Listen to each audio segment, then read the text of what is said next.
Hello, hello. Welcome to the People's Receipts. It is Thursday. Thank you for tapping the screen, sharing the live, gifting, tipping, whatever. Support the live. Appreciate it so much. Hey, Leah, let me just finish getting us live on YouTube and Twitch, and then we will get this party started.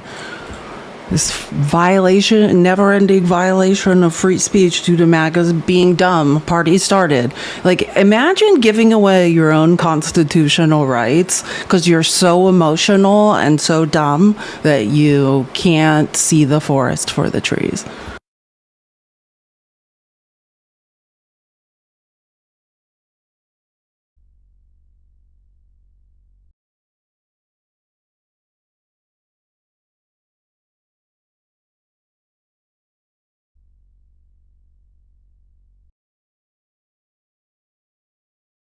Okay, got that. Let me handle all these things popping up in TikTok Studio really quick. Welcome. Tap the screen. Hey, Jean. Hey, Monica. Hey, Andy. Welcome. Miss you guys. Good to see you all. Happy Thursday. I forgot to send that message in Discord. Tap the screen, tap, tapping is clapping, and like whatever, all these community guidelines changes, I think officially went into effect on September 15th. I don't think it's unique to my live. I think just it's these whatever automatic like algorithm violations that are just constant. So yeah, sharing the live, tapping the screen, gifting, all that stuff becomes more important to just try to keep your live going. And like, I'm sure I hope they will iron this stuff out and it won't just be like 12 random violations. You don't know what they mean like every live. But until they iron these new changes out, it seems like I don't know what I can say, what I can't say. Like it just all of a sudden at any moment, I could have 5 violations. So let's all just tap the screen. But then again, we made it through a lot of content yesterday where I would have thought previously maybe we couldn't. So we'll see how it goes. But tapping is clapping and shares. Let's get the shares up. Let's just share this live. If you're like, what the F is a share? The arrow in the bottom right-hand corner.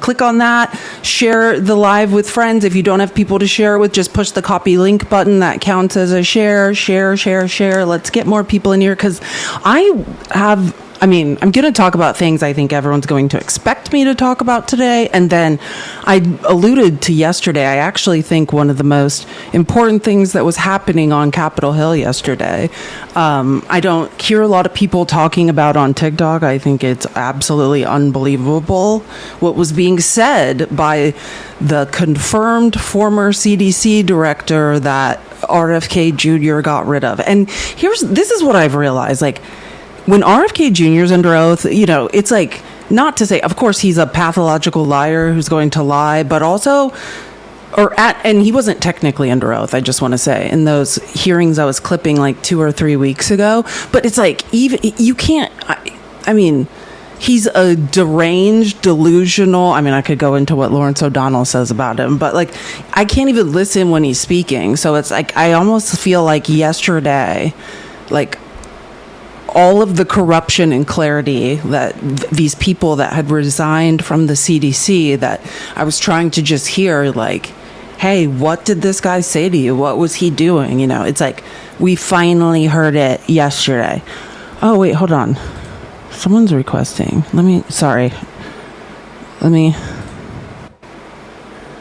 Hello, sir.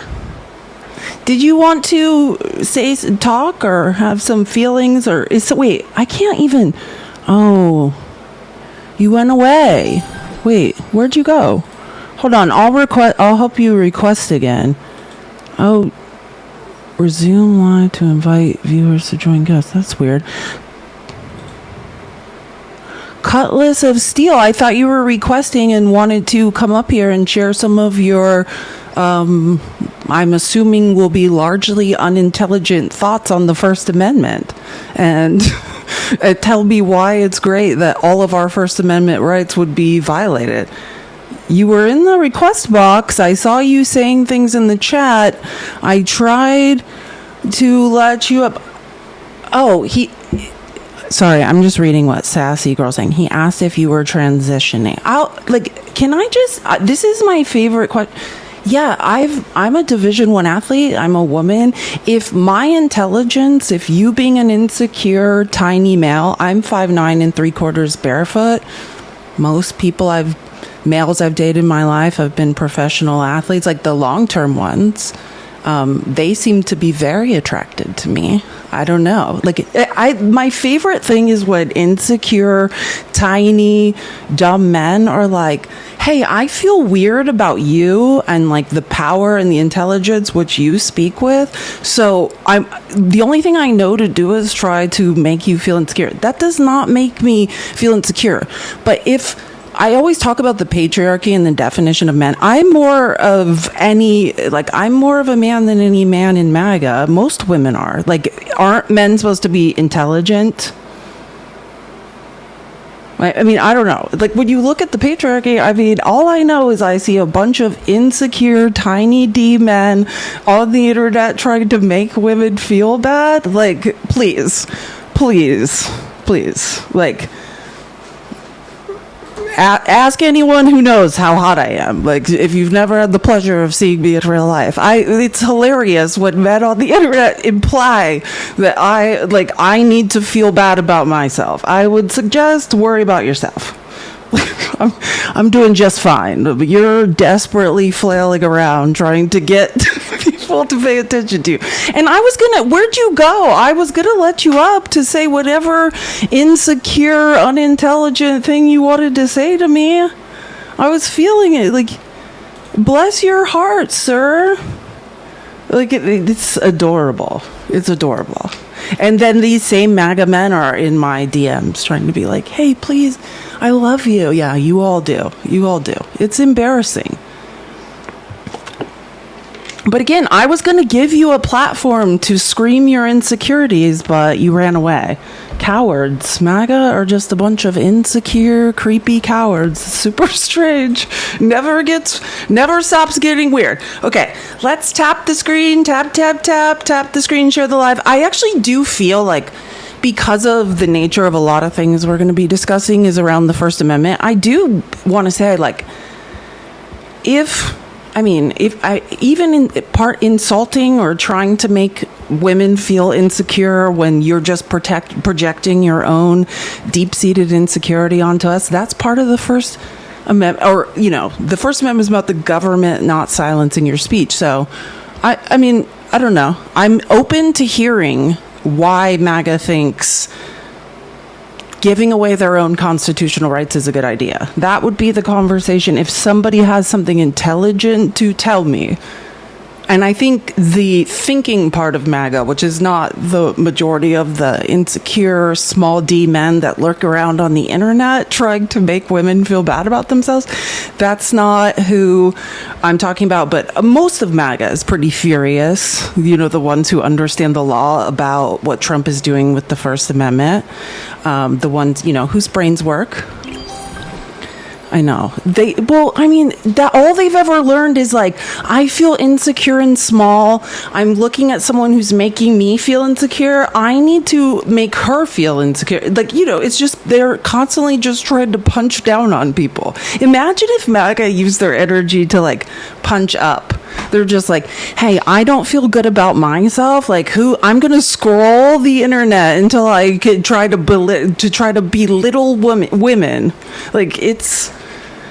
It's tragic. MAGA, you guys are tragically insecure. Where did that man go? I was so excited to listen to him scream his insecurities and try to project them onto me. It's one of my favorite activities.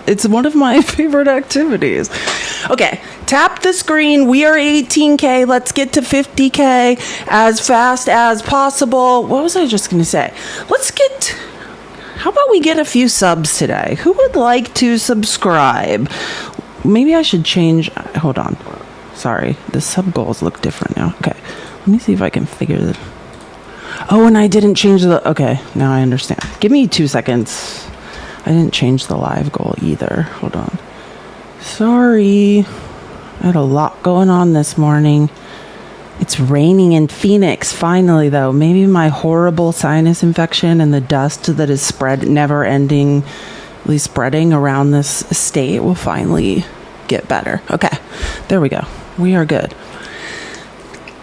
Hey, Chrissy, love you. Tap the screen. Okay, first, I just think the most obvious thing and what people were saying when I ended the live yesterday was about Jimmy Kimmel and what was happening there, which I don't think this should be a surprise, right? Since all of this stuff happened last week, and starting on Monday, I started saying, like, this is, MAGA is so dumb that they are literally trying to give up their constitutional rights because some conservative kid from the backwoods of Utah, some white kid unalived another white guy, and now they're like, I'd like to give up my constitutional rights. And from the day this started, Stephen Miller, Donald Trump, Brendan Carr, the FCC commissioner, have started talking about an assault on the First Amendment, right? Which is just, this thing happened. Now let's take more constitutional rights away from American citizens.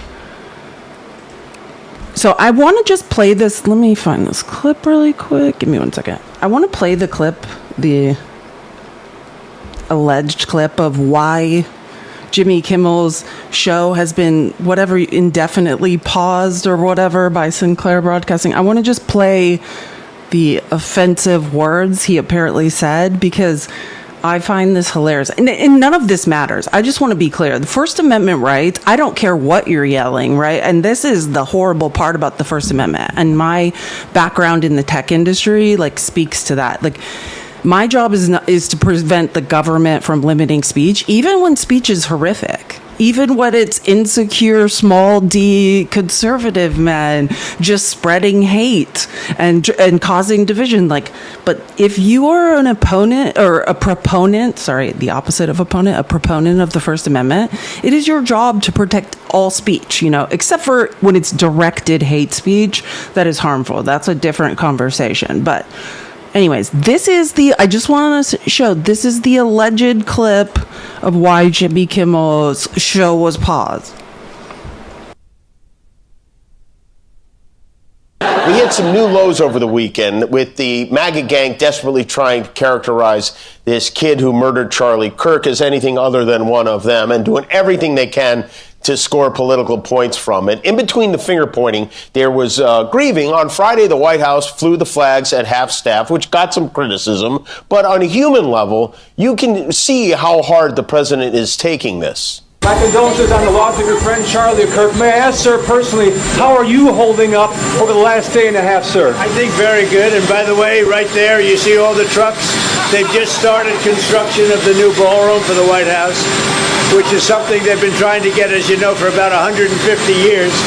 And it's going to be a beauty. Yes. He's at the fourth stage of grief, construction. There's demolition, construction. This is not how an adult grieves the murder of someone he called a friend. This is how a 4-year-old mourns a goldfish, okay? And it didn't just happen once. When I heard it, I was in the midst of, building for 150 years, they've wanted a ballroom at the White House, right? They don't have a ballroom. They have to use tents on the lawn for President Xi when he comes over. If it rains, it's a wipeout. And so I was with the architects and would design. It's going to be incredible.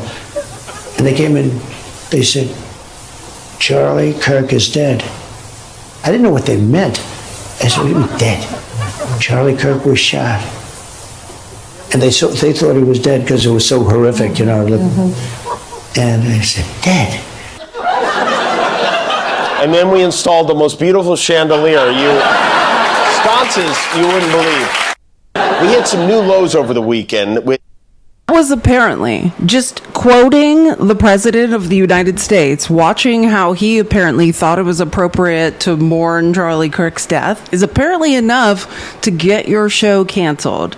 To have and this is the difference, because I've had MAGA tell me that when I do not allow them on my live, I've violated their First Amendment rights, free speech. The First Amendment is about the government suppressing speech. Donald Trump using the levers of the government to suppress free speech, the freedom of the press, This is a violation of the First Amendment. And MAGA, I mean, because you guys always just be like, 2A, I love the Constitution, you should read it. And I cannot express enough. It has become so clear to me that none of you have ever read the Constitution. You haven't even read the Second Amendment, but God knows none of you have ever read the Constitution. And you cheering on someone taking your constitutional rights away, like that's how, after already robbing you, like literally, this is like a home invader who took all of your money and the future, your ability to earn money in the future, your ability to take care of your family and your children in the future, stole all of that, then comes back for your right to speak, and you're like, yeah, I'm on my knees for you, giving you a Andrew Jackson, please give me more. Like, MAGA, prove me wrong. And I'm just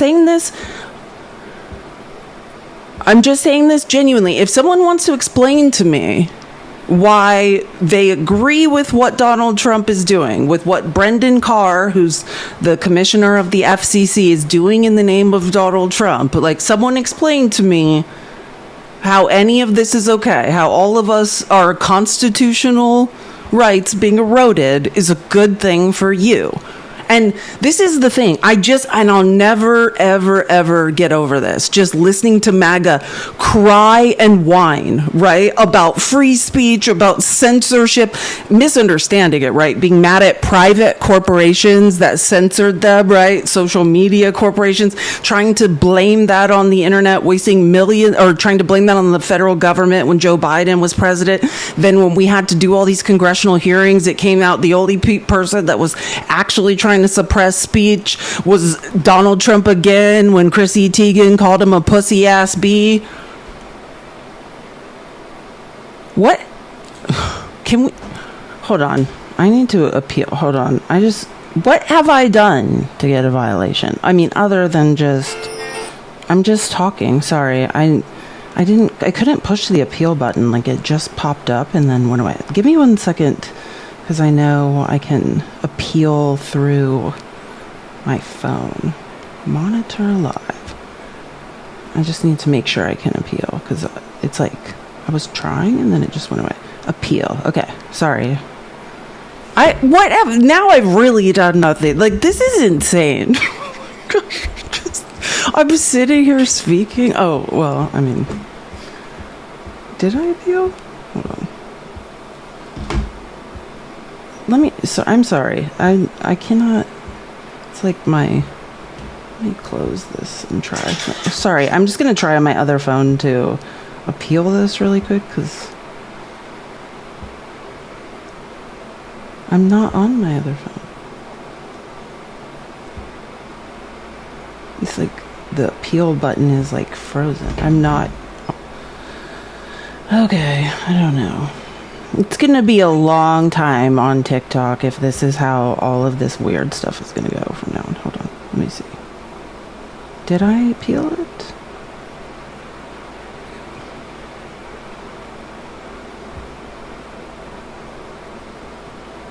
Okay. Jesus.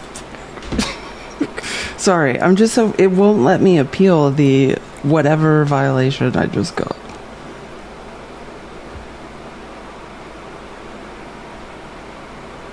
It won't let me push the appeal button. Okay, I'm gonna stay live on Twitch and YouTube and X. I'm just gonna restart this live because I can't push the button, so I don't know. I'm just gonna end the live and restart. See you in 2 seconds.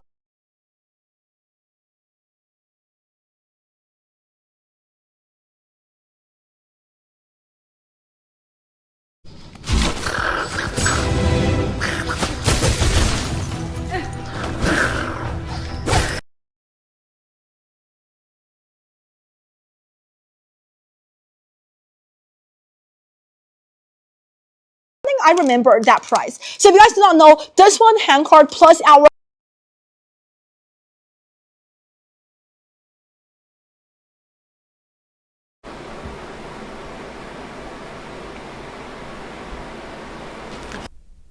Hopefully that's better. I have no idea what I just did there. Like, I didn't even say anything or do anything.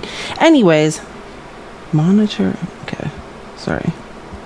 Welcome back. Thank you. Tap the screen, share the live. I don't know. It's getting harder and harder. I think we all have to probably start hanging out on other platforms other than TikTok because it's impossible to do anything on here anymore. Welcome. Sorry. It's not my fault. I got like 3 violations and the appeal button wouldn't work. So it's too soon in the live to not have anyone find me. Okay. Welcome back. Thank you. Sorry. I'm just still live on Twitch and YouTube. I just had to restart the live on TikTok because apparently I did something I wasn't allowed to appeal, or the appeal button didn't work. Yeah, tap the screen, share the live. Anyways, I'm just talking about free speech, but I will say, like, if there are uneducated small d MAGA men who want to explain to me why losing your First Amendment rights is a good thing, and why you still support Donald Trump after he's robbed you, ran the economy into the ground, lied about everything he said he was going to do, and yet you still think all this is a good idea. I am open to having that conversation because my level of frustration is reaching a boiling point. But, okay, that being said, I talked about this. Okay, we have 141 people. Keep tapping the screen, keep sharing the live. I'm just waiting a couple seconds before I get into some of this stuff. I want to just talk about, I'm just deciding between what 2 different directions to go, or which direction to go in first. Okay, I'm going to stick to free speech. So or the violations of the First Amendment. I just want to show, so let's see, it's Thursday on... It was Tuesday, I believe, that Pam Bondi came out. Yeah, I believe it was Tuesday, not Monday. That Pam Bondi basically did a press conference and started talking about how she was going to prosecute corporations or terrorize corporations and get people fired, and had some Office Depot worker under investigation for having thoughts and feelings or whatever. And I just want to I never got into like the huge backlash of that was happening on X, which was not unique to the left, just to be clear. It was... Actually, MAGA was like, what the is going on? Now you're going to waste our tax dollars prosecuting speech, like the ones that have brains were very upset. And I just want to show, so this is after she gave that terrifying, like, hey, I'm going to get you fired for your job and put you under federal investigation if you have feelings and you write them online, or whatever she was trying to say. I wanted to show the polling numbers that Harry Enton released Wednesday morning after Pam Bondi said this stuff. What a disaster for Pam Bondi, and therefore, I'm Donald Trump. I'm just going, what the heck is going on here? Take a look here. Weekly Google searches for free speech. Get this, up like a rocket, up 186% versus the 5-year average. I went back and looked at every single week. More folks are searching for free speech this week on Google than any week in at least 5 years. And of course, not surprisingly, who's the top trending topic with free speech? Well, it's Pam Bondi, of course. People are taking her comments, looking it up, interested in it.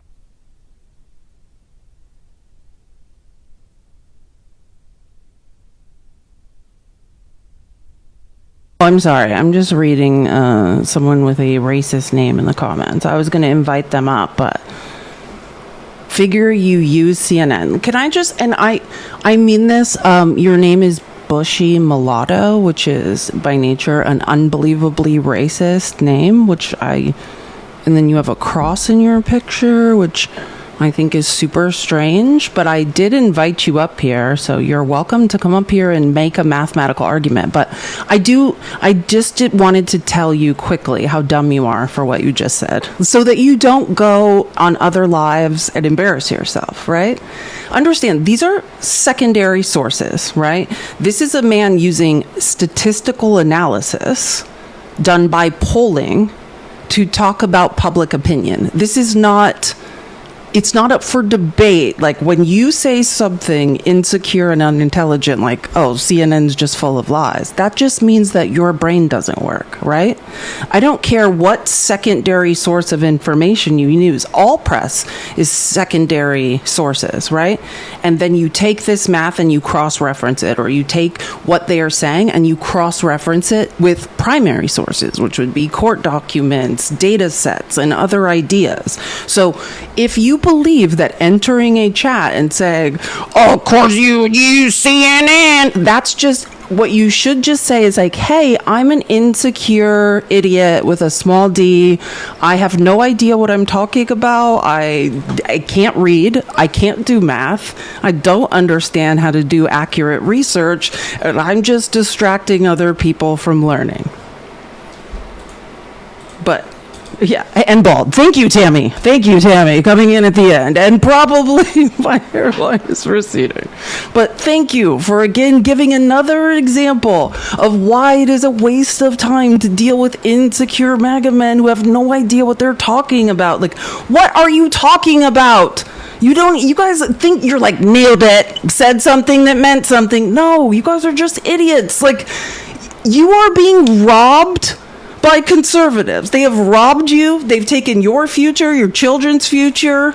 They're concentrating wealth at the top of the economy, and you're like, yeah, I feel shitty about myself, so I'm just going to go say dumb things in live streams in the chat. Like, keep it up.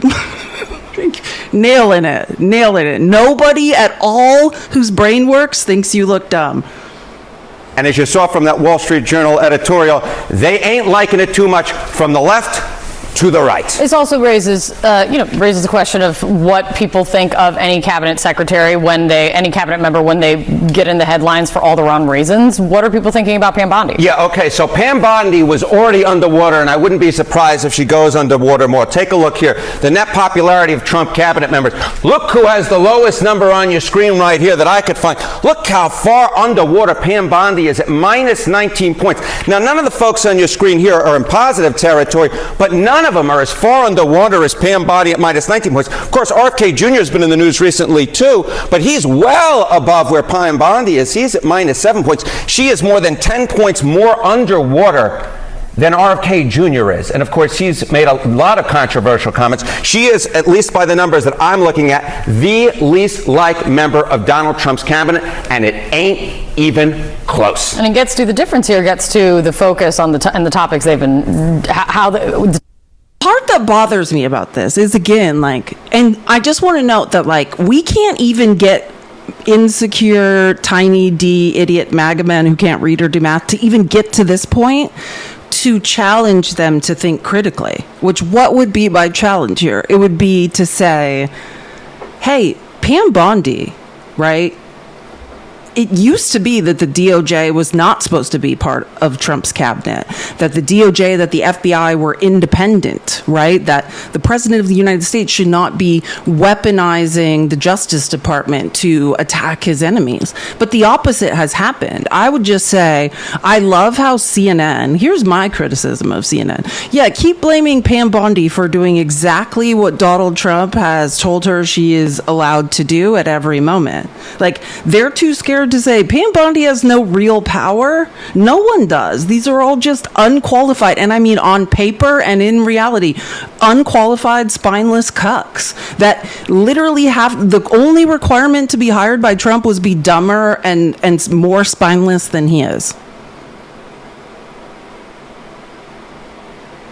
Like, I mean, and then they're like, let's all sit here and like see it. It's like, oh, it's Pam Bondi. Like, that is my challenge to MAGA. That's who you're blaming. You're blaming just another idiot that's a yes man for the guy that you hired that promised you all these things he hasn't delivered. You're not smart enough to blame the right person yet, or you're too spineless. It's one or the other. Like, it cannot be this hard to figure this out.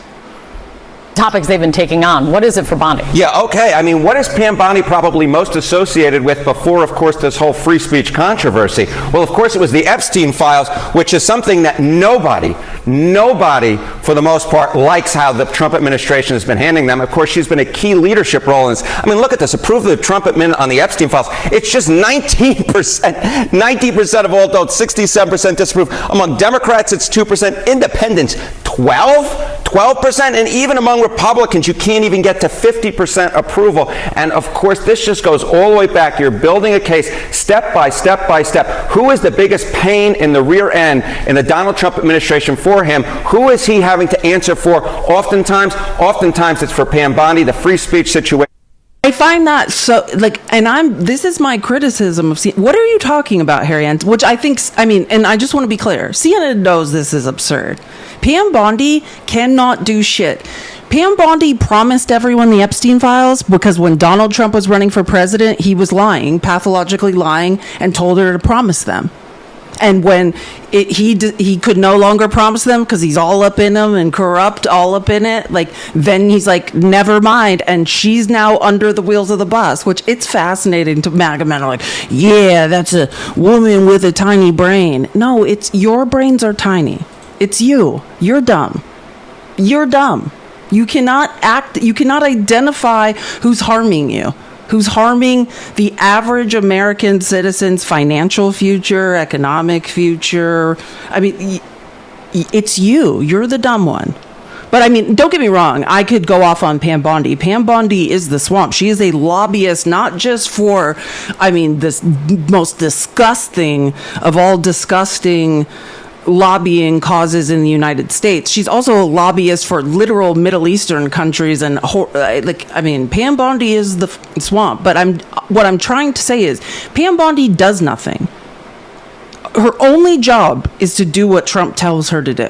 That's it. Cover up for him, lie for him, whatever. We no longer have an independent Department of Justice, right? We no longer have an independent FBI, and we know this because of appropriations, right? Money that was supposed to be appropriated has been misappropriated. The FBI has been gutted. The ATF has been gutted. Anybody who was competent, that now we have to use our tax dollars to pay out all these lawsuits because anyone who was competent has been fired, and everyone has been redirected to what? Chase anyone with melanin. That the Supreme Court now says if someone has an accident or an accent and is too brown, you can racially profile them so that for-profit prisons can get rich, so that insider traders in Congress can get rich, all while actual crime goes uninvestigated. I mean, those are the real facts if your brain works.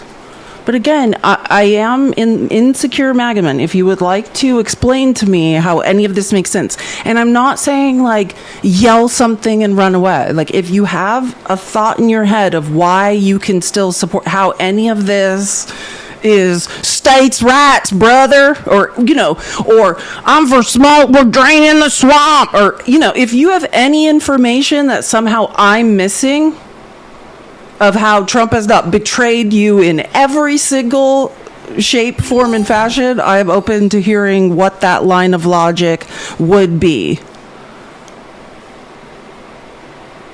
We're not doing weird chain messages, Bernie. What in the... I'm blessing the first 10 people who message me faith. Let's step into the overflow together. Is that a chain email? No, we're not doing... No, stop indoctrinating people in my chat. That's weird. What? Oh, God. Sorry, I just saw that and I was like, am I living in reality here with the rest of people? Okay, I want to just get into a press conference that was going on this morning of the obvious free speech violations with what Brendan Carr is doing with the FCC. So I'm just going to play some clips. I'm going to start with, where's Chris Murphy's clip? Okay. This is a press conference that was just happening. Trump's FCC forced a major network to pull a loud Trump critic, Jimmy Kimmel, off the air, essentially saying that any media actor that doesn't say what Trump wants them to say about Charlie Kirk or Trump's policies is going to be silenced. That's censorship. That's state speech control. That's not America. Trump is making it 100% clear that he is going to ramp up his efforts to use the power of the federal government to harass and punish his critics, not because they're supporters of political violence, they are not, but because they have the audacity to openly oppose his policies. This is a standard format for every budding despot. That's why we are going to be introducing, in both the Senate and the House, the No Political Enemies Act. This is legislation that makes sure. Hannah, I did invite you up. Why aren't you up here? You did make a claim that is, I mean, I would love to hear you make an act, not yell your feelings, but make an argument to back up the weird things you're saying in the chat. I did request you. It's hard to find. Hannah, where'd you go? You don't want to come up and say something that makes sense to all of us? It's so strange. We're waiting for you, Hannah. Hannah with 3 followers. Oh, not you, Hannah. Not. No, sorry to anyone else named Hannah in the chat, but it's just super strange. Like, I've requested you 3 times and you don't want to come up and have a logical discussion that would make sense to everyone out there, and it's embarrassing. I'm so embarrassed for MAGA. And I don't think actually Hannah's profile is a bot, just to be clear. I used to work for the tech, and I'm really good at identifying bots. But I do think it's very cowardly to continue to show up in different profiles and say random things and be too cowardly to ever defend your position. So I do invite anybody. Host, I think you are very hot. Well, thank you, Jim. Thank you so much. No, but I do invite anyone, and I mean this because MAGA, you are spineless. And not just you. I don't even blame you all for being spineless, like basically amoebas, which you'd have to look up the word amoeba, and then to do that, you'd have to be able to spell it. It's like a single-celled organism. Because the people that you look up to, that you're like, let me elect these people to positions of power, are spineless. Like, you guys are, I don't know what you are, because the people you look up to have no spines. But if any of you get brave enough to come up here and explain in a line of logic to me, other than just saying things that make no sense and running away, I'm open to listening to it. That the law is on the side of free speech and the right to dissent. Now, I wish this legislation weren't necessary, but it is now. Donald Trump right now is instructing his Department of Justice to go on the hunt for his political enemies. Attorney General Bondi has made it clear she is going to arrest people just for speech that she doesn't or the president doesn't agree with. That is bone-chilling. So we need to build new protections in court when a political opponent of the president is targeted by Trump's DOJ or his regulatory regime, simply for political speech. And so the No Political Enemies Act creates a specific defense for those that are being targeted for political reasons. It builds real consequences for government officials when they use the power of the government to target speech that is protected by the First Amendment. And it gives an ability to recover attorney's fees when someone is the subject of government harassment. This is a decision moment for the country. Conservatives who say that they support democracy and free speech need to speak up right now. Our Republican colleagues need to put the health of our democracy before loyalty to their leader. And this legislation, supported by a wide cross-section of free speech advocates and groups all across the country, is a tool for us to rally around. This was just a couple hours. This is a press conference that it was like joint. I was about to say it's joint, like House and Senate bipartisan press conference of people saying like, hey, if you value the First Amendment, which MAGA, let me help you, if your brains work, which none of yours do, the vast majority of you, none of your brains work. But if you do, and you understand how Donald Trump is 100%, there can be no doubt about it, using the levers of the federal government to suppress speech in this country, which is a violation of the First Amendment, then this would be something you would support because, right, what's good. I mean, we have to protect everyone's speech. I don't want to listen to MAGA saying things that make no sense. I was scrolling TikTok lives last night, and I swear to God, if I listened to it, I'm not, because I could make everyone laugh right now by saying what live this is. But let's just say some creators of the right were gathered together to, I don't know what, fluff each other. I could not figure out what they were talking about.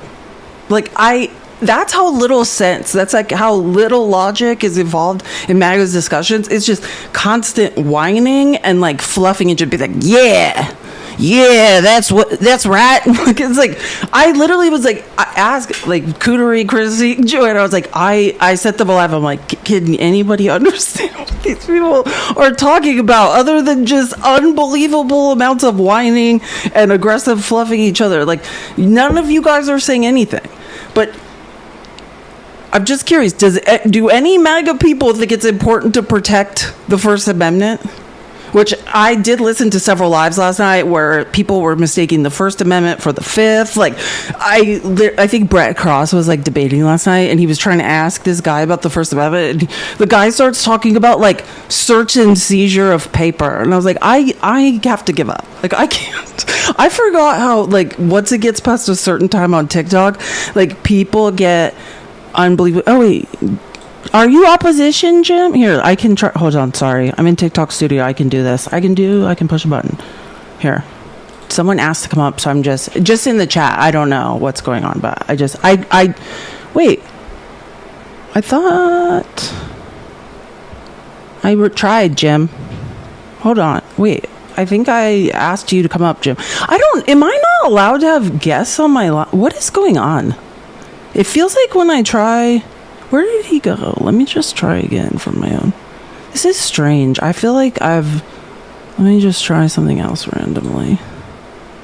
Because I just lost another appeal with TikTok too, which is, I think I have to start pushing my lives from Streamlabs to TikTok. Oh, wait, Jim wanted to know if you're married. Oh, but I'm more concerned. Sorry, I'm just Seabass. I'm just going to see if I can. Oh no. Okay. Now I see. I think there's just certain people for some reasons, it's like I try to invite them up and it's just like, no, you can't, or something. It just goes like, it's like they're turning their whole profile thing in TikTok Studio turns gray. But now I see when I click on like see Fish Bastion, like it's different. So I think maybe it's just people that can't come up. I was just thinking for a second I couldn't have guests or something. I was like, maybe I can't invite anyone up, because I tried to invite 4 people up and it was like, no.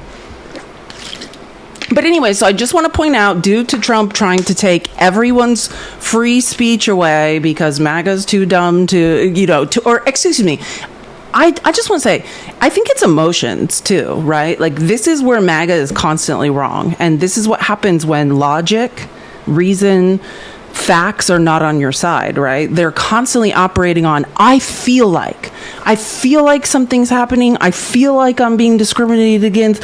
I feel angry. I feel scared. I feel like something's being taken from me. And when you're operating from that place, and then something happens like what happened with Charlie Kirk, which is a tragedy and should not happen, instead of then being able to think logically and be like, hey, the United States federal government is trying to take away our First Amendment rights to free speech under the guise of, like, protecting a guy who's no longer with us. Like, let me give you another example of that. Like, one of the things that I was fascinating to watch, there's all of these very clearly, like, paid for accounts Donald Trump accounts, and there's like this America First MAGA account that has millions of followers on X, and they started saying, like, right after Charlie Kirk was unalived, without any, and again, just to point out, like, a conservative, backwoods, unbelievably religious Mormon family trained their kid as a sniper, who then unalived Charlie Kirk, having nothing to do with anyone else. And I'm saying this, if you never lived in Utah, if you don't know where Washington, Utah is, if you don't know where Utah State University is, if you never lived in Idaho, like I have, then just shut your mouth. Stop trying to blame brown and black people and liberals and gay people for anything everything that has happened, you can't take a trip to Utah and Idaho, come back and tell me whose fault it is what happened. None of us are there. You can't blame us for shit. We didn't do anything.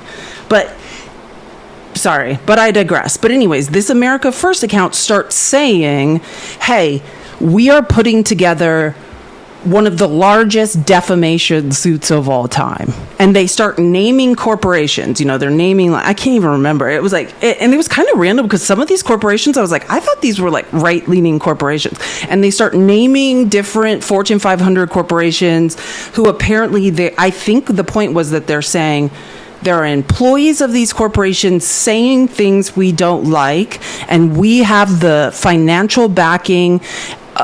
And I mean, I was going to say implied, but they did actually mention Turning Point USA and the funding of Turning Point and the financial backers of Turning Point, and saying we are going to bring the largest defamation suit of all time, which is super scary, right? Unless you can read, right? Like, I mean, just as somebody who could read, you can't bring a defamation suit from a dead man. Like, are you guys okay?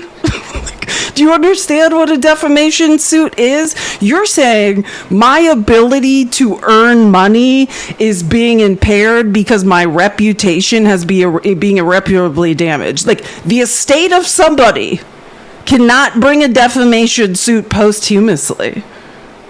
That's not a thing that can happen on Earth. But for days, they're like, here we go. We're going to sue everyone. Here we go. Like, it's like, yeah, you can't bring defamation suits of people who are no longer. The estate of someone cannot bring a defamation suit.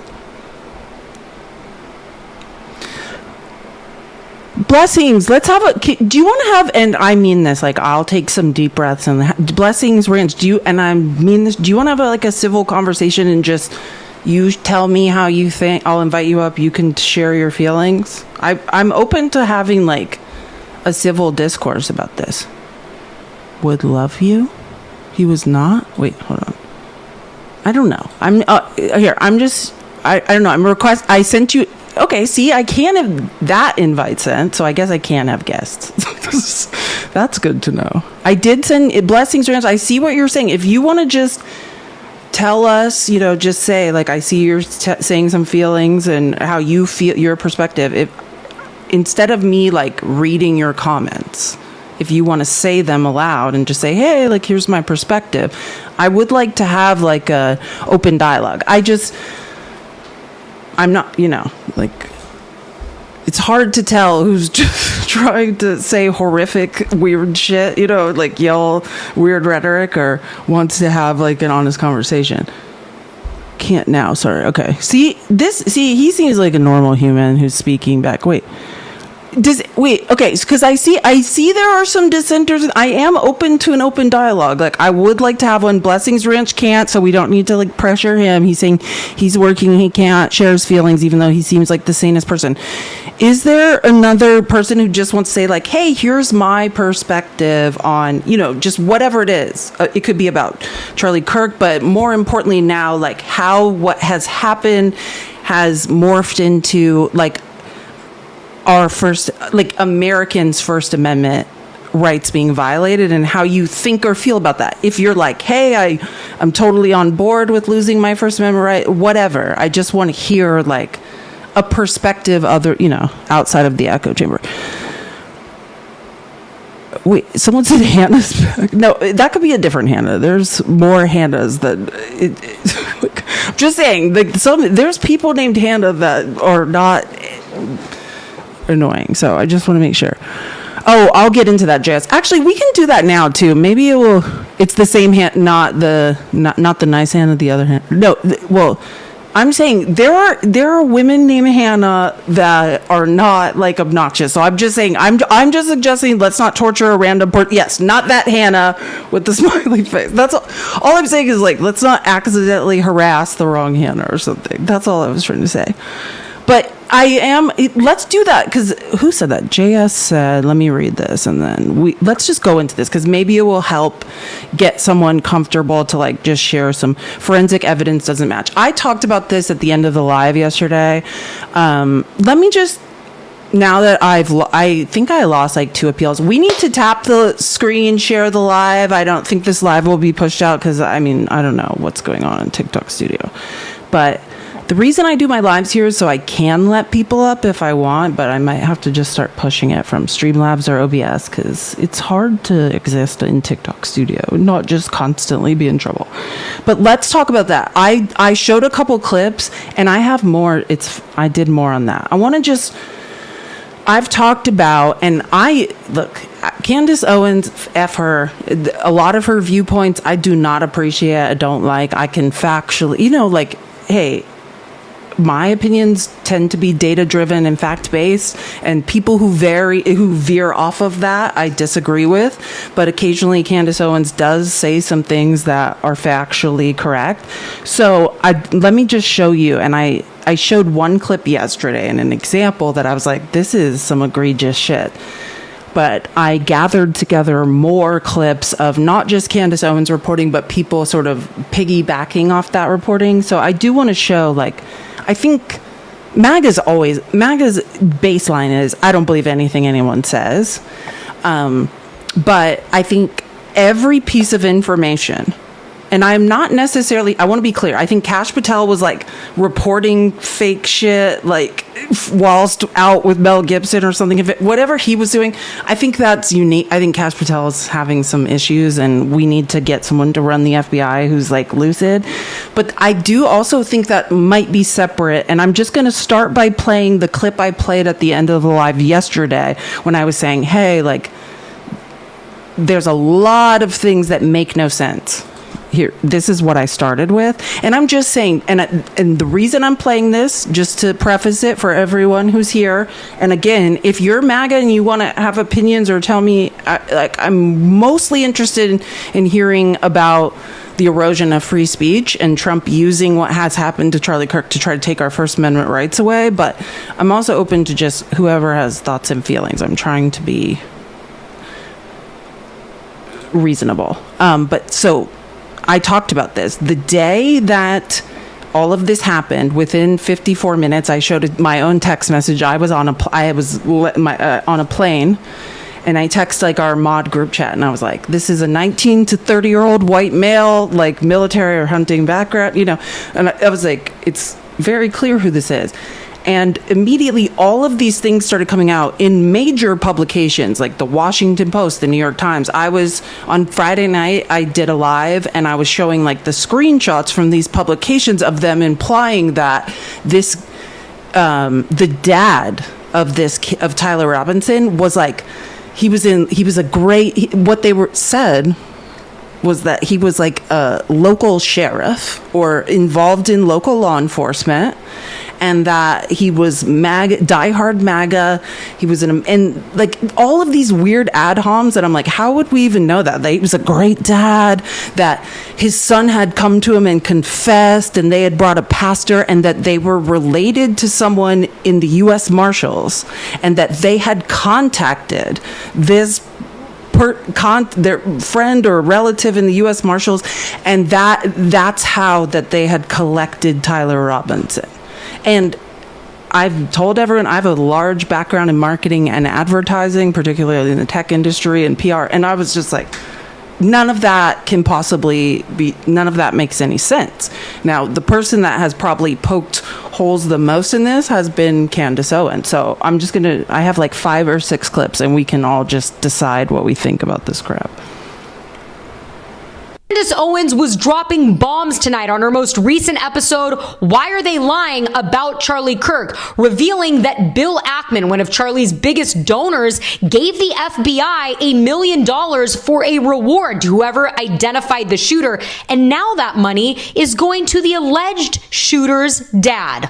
Watch this. It's not clear to me is that the story that we were told was that Tyler Robinson allegedly, after speaking with the pastor, his dad turned him in. Bill Ackman, probably $1 million, right? Thanks, Bill. He really cared about Charlie. And that money is now going to the father of this child who, after prayer and speaking to a pastor, they're saying, okay, well, we then he turned himself in. That we were told he turned himself in. Now we're being told that actually he hasn't confessed.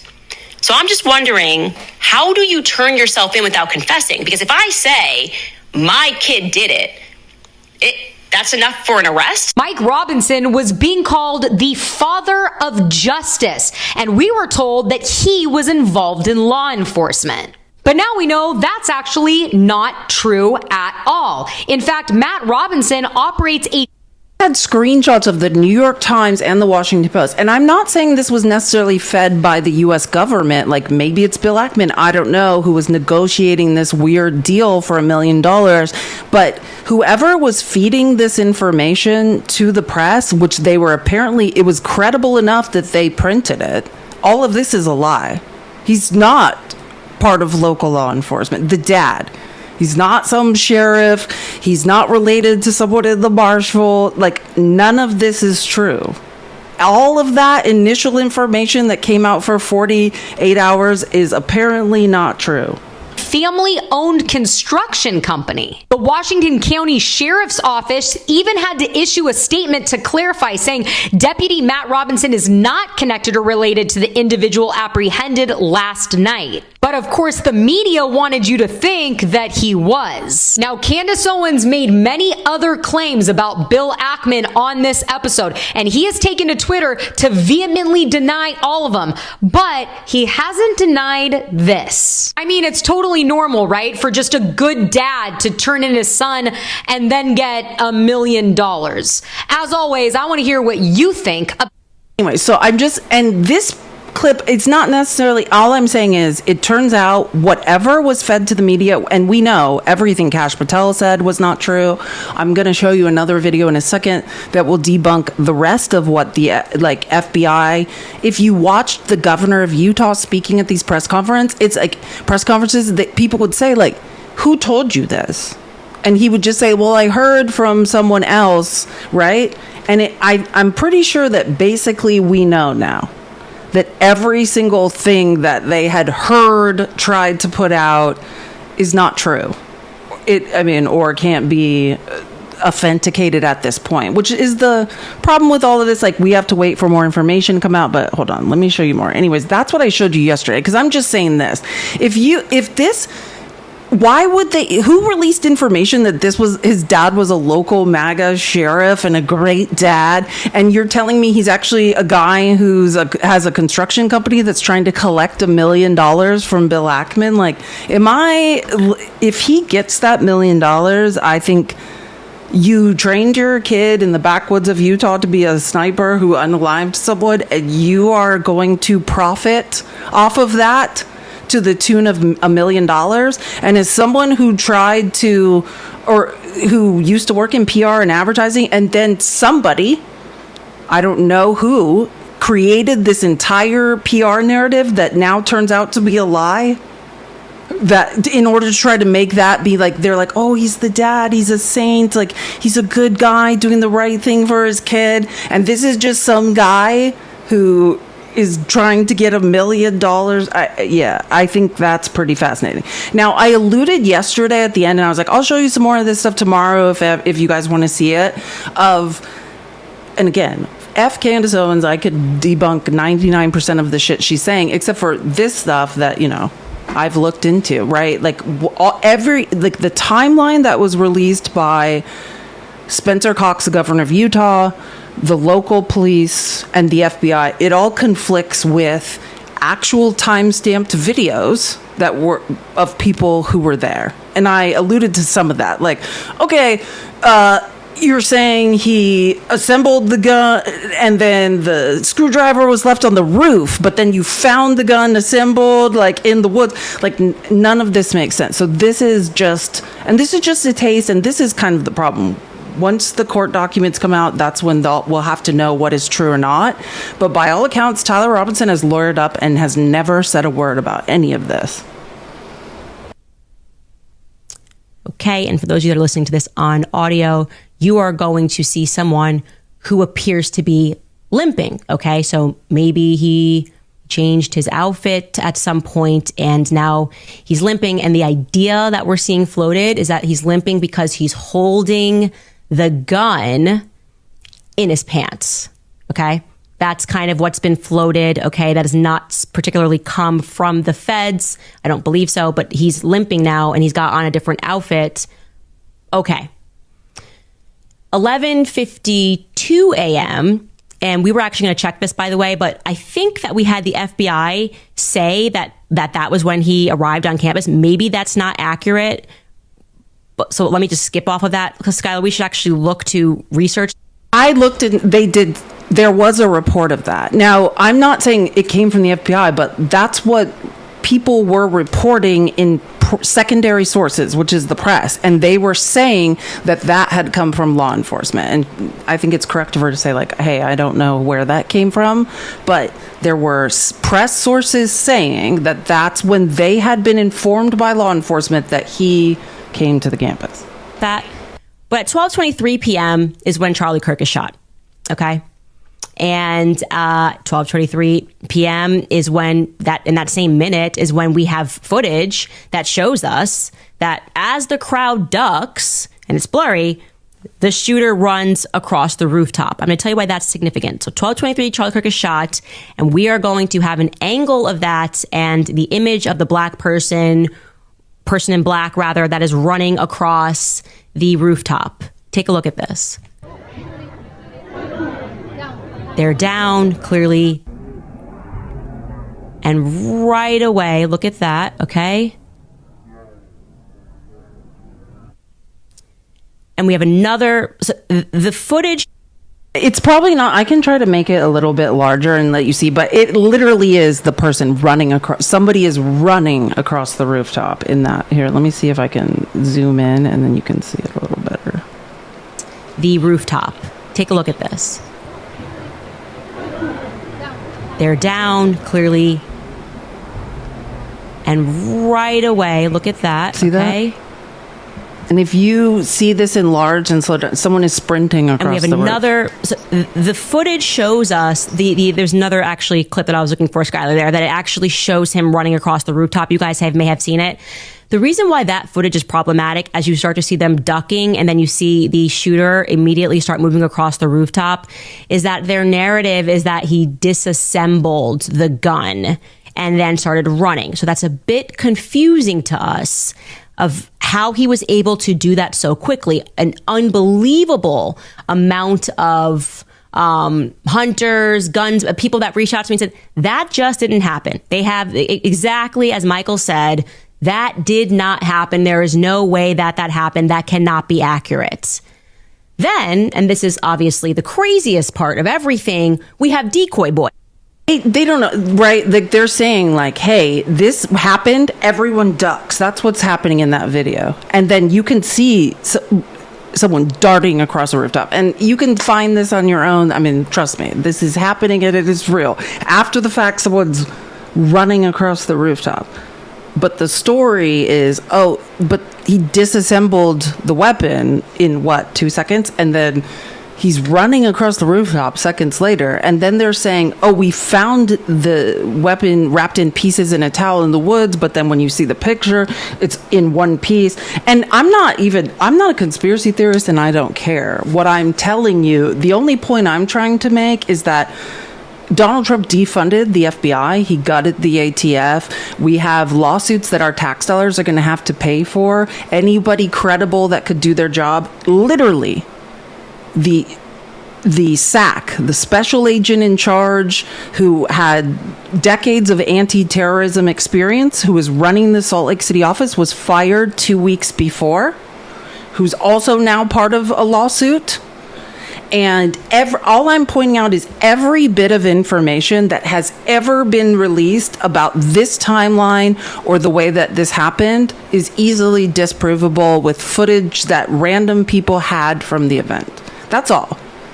So that's I'm not like something's like, I'm not like, yeah, something's going on. I'm just saying any information of any timeline or how this occurred or how he did it or who the dad, if the dad was a sheriff, we know that's a lie. Apparently the dad's trying to get $1 million from Bill Ackman. Like every piece of information about the timeline of this and how it happened or possible motivations, we don't know. Right? So it happens, and suddenly this guy, George Zinn, gets arrested. He's making noise.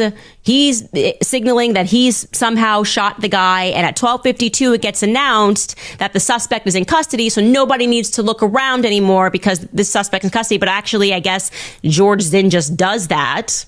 He just does that, I guess, like just wants people to think he's done something but he hasn't actually done anything. That, again, to me, I don't know. And that's my other thing. She's saying based on police reports, which was, in my opinion, probably Kash Patel just trying to cover up that he's out of his mind, like hanging out somewhere, like reporting that they had a guy that they didn't have. So I don't know if that old gentleman was saying, which how could that old man possibly, I mean, doesn't even make sense. But Kash Patel's like, oh, we got him. And then I don't know if it was a cover up or trying to say, well, he said he was doing it or whatever. I don't know. I just know that at every inch of this timeline and investigation, none of it was all botched and it does not make any sense. he feels like he's a decoy. Like more people are involved in this, and I will say that. We don't know, but we know that something's wrong with this. Then at 12:29 p.m., we have TMZ showing us that there's a person running through the backyard. They are saying this appears to be the suspect running. Okay, now we're going to show you that clip. It is very grainy. So they're alleging that that's him. We couldn't confirm that, and the feds have not confirmed that. But it does show you that someone's running across the back. Again, that's at 12:29 p.m. I don't know. We don't know. I'll give you some other facts that you should probably know just in general that that has been thus far confirmed. The weapon, they say, was found in the woods and it was wrapped by a dark towel. Okay, now, when they gave us a photo of that weapon, it was fully assembled.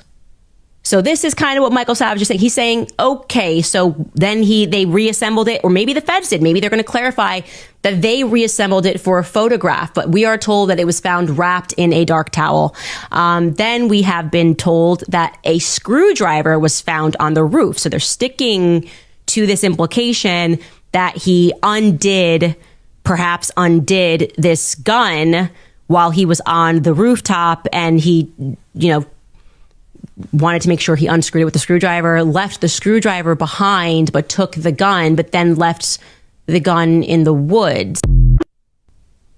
And again, my point is not to imply that there's some larger deep state conspiracy. It's just to say that when you fire every competent person from the FBI, when the guy who is in charge of the FBI literally can't focus, spends 2 days lying under oath in Congress, one eye is darting one way, one other eye is darting the other, trying to fight elderly senators on the first day, screaming hysterically the second day.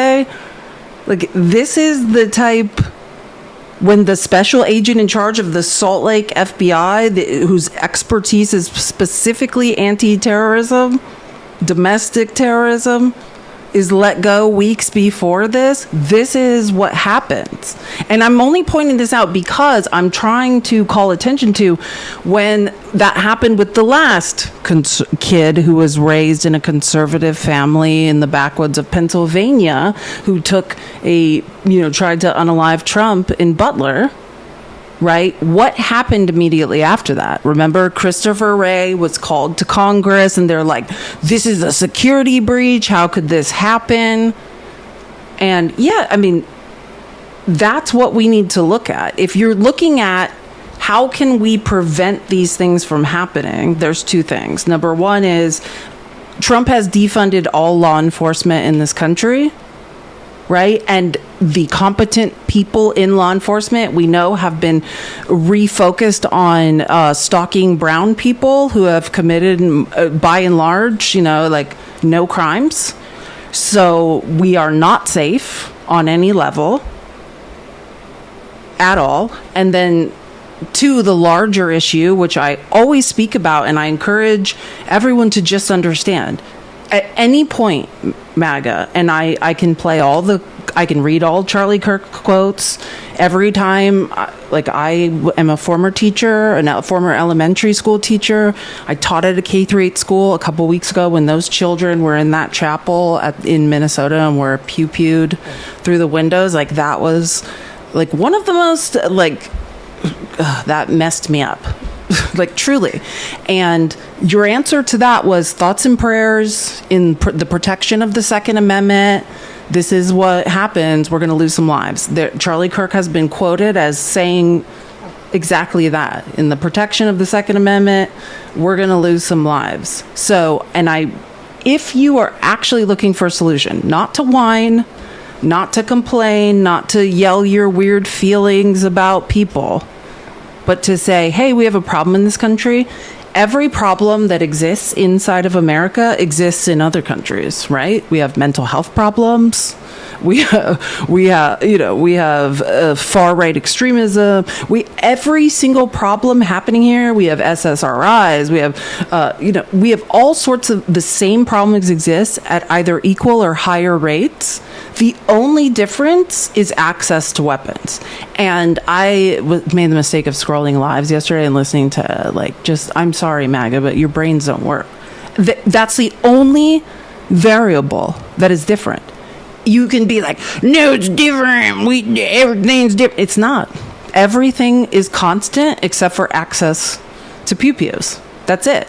Same rates of mental illness, same rates of political unrest, same rates of everything are prevalent in other countries other than access to pew-pews.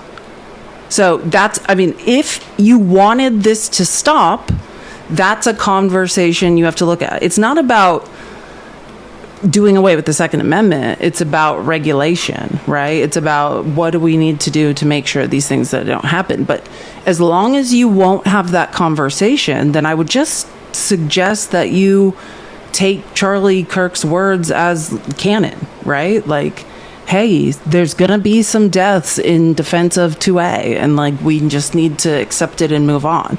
Because the only mathematical variable that can change any of this, and this is it's not up to how you feel about it, is regulating access to pew-pews. That's it. That's the only variable that could fix this problem. Every other variable holds constant in other countries, and they don't have these problems at the same rates as we do here. So if you're not ever going to be willing to limit access to pew-pews, you got to stop. And I said this yesterday, I think, when I was starting to talk about some of this stuff. Because there's this meme going around on X and Facebook, which I know I shouldn't even say this stuff out loud, but if you have been listening to a debate live on TikTok where an uneducated, insecure MAGA man started yelling that the last 7 pew-pewers have been trans, this is something I think I've heard this yelled 4 or 5 times now on lives. There's this meme going around that's claiming that. That's not true. And by the way, I have gone best I can, looked for every, in the last 20 years, trans, non-binary, anyone involved in a mass pew-pewing or political violence moment. And I just want to be very clear, MAGA, so that we can really level, because I've really dug in. And I went 25 years back. I'm I'll find them if they exist for the MAGA insecure bigots who are convinced trans people are coming after them. The highest number, and that's I have to make some assumptions that it's not fair for me to make, because I really, I'm going to just count 2 people that I don't even know if it's fair to count.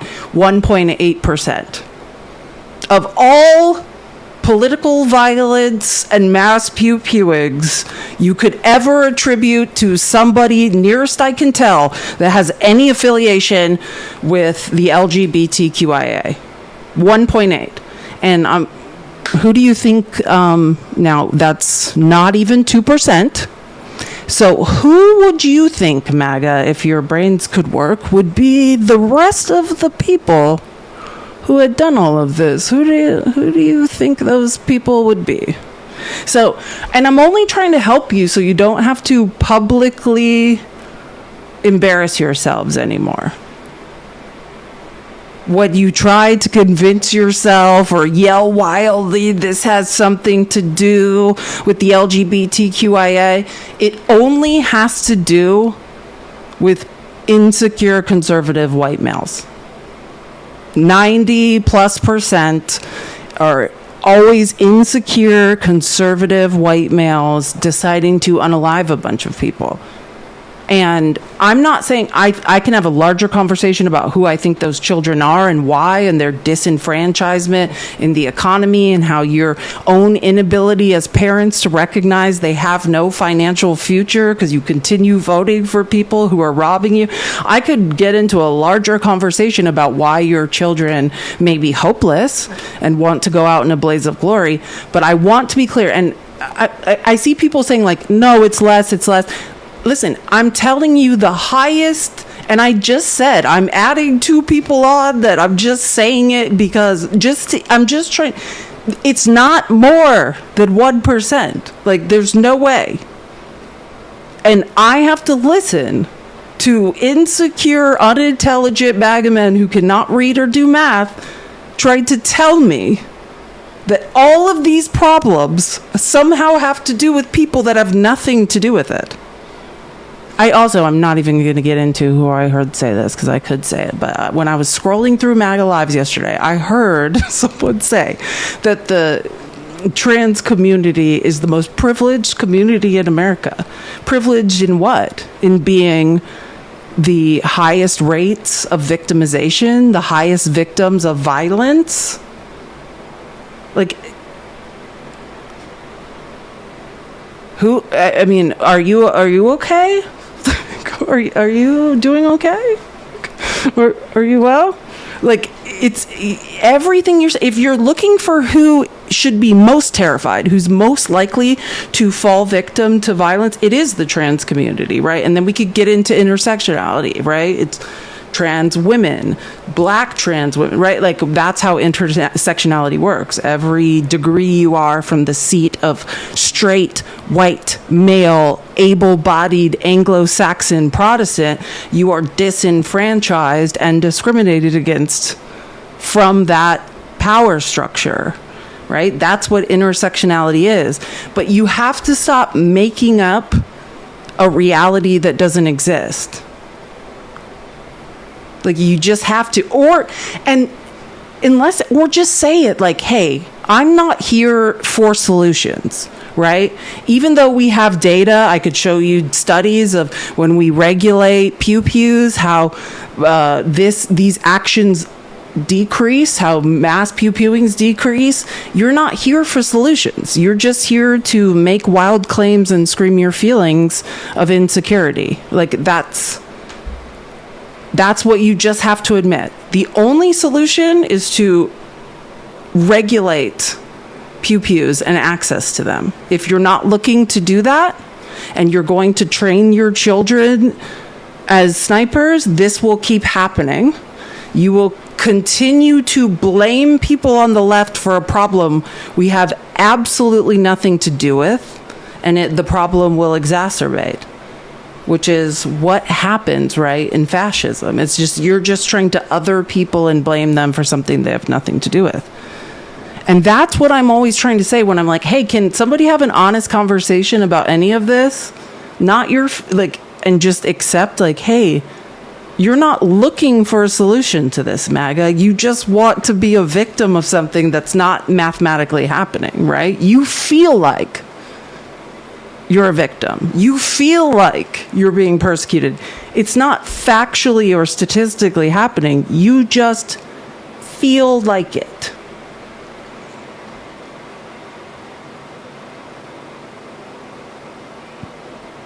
Well, that's a good question. I'm a privileged straight white male who agrees with every word you're saying. What can I do? Yeah, go get your people, right? Like, I'm just a woman with a tiny brain, right? If I was a man, there'd be 3,000 people in my life. I'm brilliant. But, like, you know, by nature of the patriarchy, You need to go round up other straight, white, dumbass men. You got them in your circle that don't know what. You got to go get your people, as we say, right? You got, the other guys in your circle who are idiots who are saying this stuff, you got to go get your people. Like, that's the answer. And you got to have those tough conversations. Don't just be like, oh God, I'm sitting here listening to people say a bunch of stuff that's a lie, but I just don't have the energy to do it, right?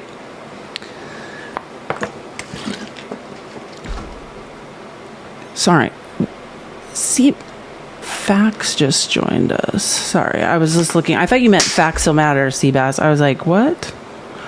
So that's all I'm saying. None of this makes any sense, and I think we need to get to a place. Which also, thank you. If you love my brain, please do support me through however you choose to do it. I am a former historical researcher, and I choose to do this. And I just want to... Hold on. I'm trying to think of which clip I want to show, because I have so many. I'll show you this. I've always talked about Jennifer Welch and how I like her content, and I think it's good because I don't want to always play Candace Owens because I feel like Candace Owens is trying, she tries to make money off implying there's some larger conspiracy. I'm saying there's an absolute failure at the level, at local and FBI, and when you use tax dollar, when Trump continues to grift and steal and fires people and keeps the FBI and other local agencies in disarray, nobody knows what's happening. So I just want to play. Oh God, what is her? Every time I forget it. What is Jennifer Welch's podcast name? It's not I've Had It. What is it? What is Jennifer Welch's? I know you. Is it I've Had It? Okay. So I'm not crazy. Okay. See, I was I'm making this up, and that's just how I feel right now. Okay, it is called I've Had It. This podcast is amazing, and the more I show it to you, you're just going to see it more and more because I think it's getting a ton of views. But this is Jennifer Welch talking about some of the text messages, which I could play Candace Owens talking about this, but again, she continues to imply these weird conspiratorial things that I don't want to be part of. So I think this is a great way to hear this. After sleeping on the text exchange released by the prosecutors, you guys, I just want to say I'm calling bullshit on it. I do not think these are legit, and I'm not alone. There are bipartisan calls right now that what the prosecutors received from the FBI is total bullshit. It's not making sense. Put this up, Kylie. I am still okay, my love. Now, I have a 22-year-old son. He doesn't speak this way. A little while longer yet is another quote from the letter. Till we died of old age. Grab my unseen, a bit over a week. And then he refers to a squad car.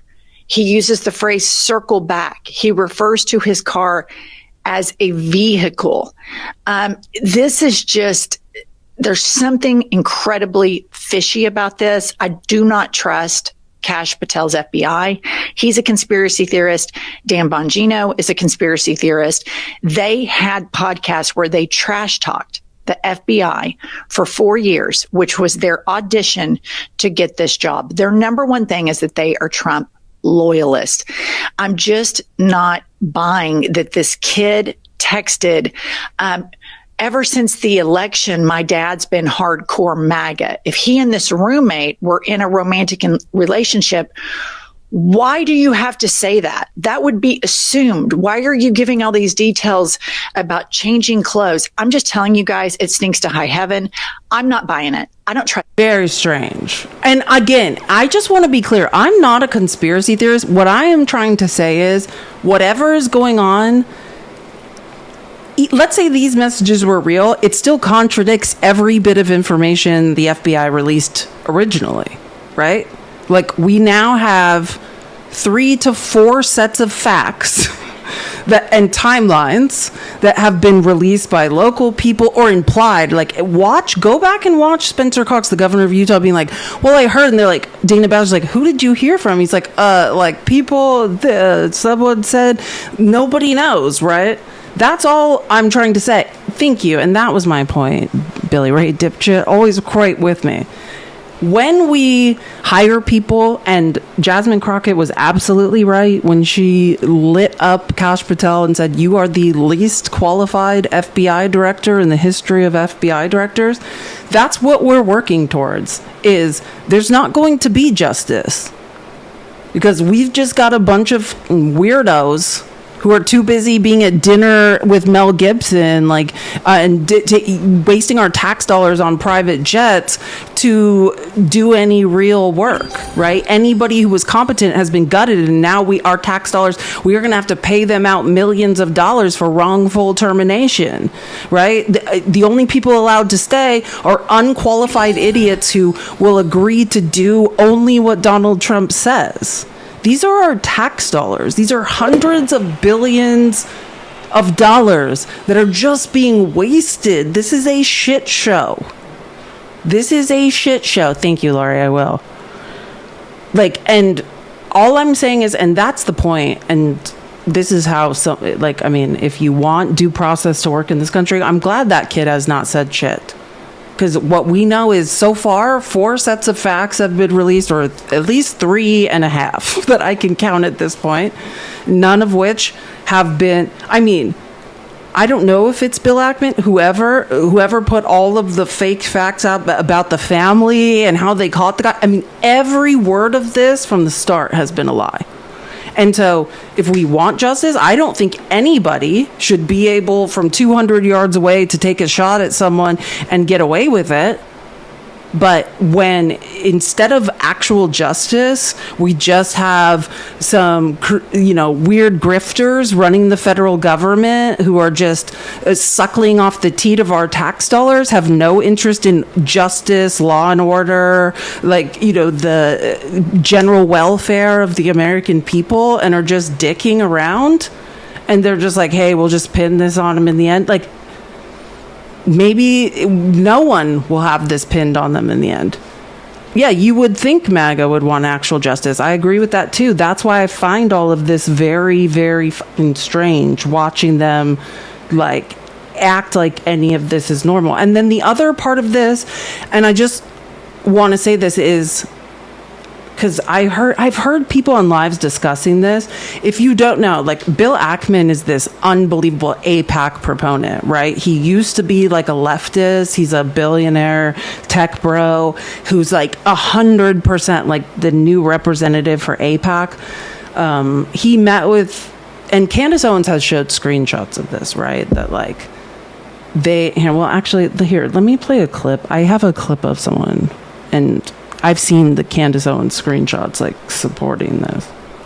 Candace Owens alleges that Bill Ackman and Seth Dillon were in a lunch with Charlie Kirk just a few weeks before he passed. They were pressuring Charlie to visit Israel as a whole publicity stunt to show his love for Israel. The discussion got loud and heated and did not end well. Charlie was offered a big sum of money and turned it down. And on the latest episode of Candace, she shares the text messages she sent to Seth Dillon in regards to that lunch in the Hamptons. Candace first shares a tweet that Bill Ackman posted about Charlie after he passed. The tweet says, "I feel incredibly privileged to have spent a day and shared a meal with Charlie Kirk this summer. He was a giant of a man." Bill is referring to that lunch in the Hamptons that did not go well. Candace sends this to Seth Dillon saying, "Any comment on this one, Seth?" She goes on to say, "Need a comment ASAP, please." Then finally, she says it all. Trying again here, "You were present when Ackman lost his mind on Charlie and when Bibi invited him to Israel and Charlie refused. Text messages immediately following this meeting are circulating. I find Ackman's statement as though the meeting was text messages immediately following this meeting are circulating. I find Ackman's statement as though the meeting was somehow cordial to be incredibly disturbing. Are you at all disturbed by the tweet? Do you feel as I do that this tweet significantly betrays the defined purpose and mood of his and I presume your final meeting with Charlie Kirk?" Candace goes on to break down more information she has on these conversations, how it ties all into Bibi Netanyahu, and how Bibi takes on 2 interviews less than 24 hours after Charlie Kirk passes.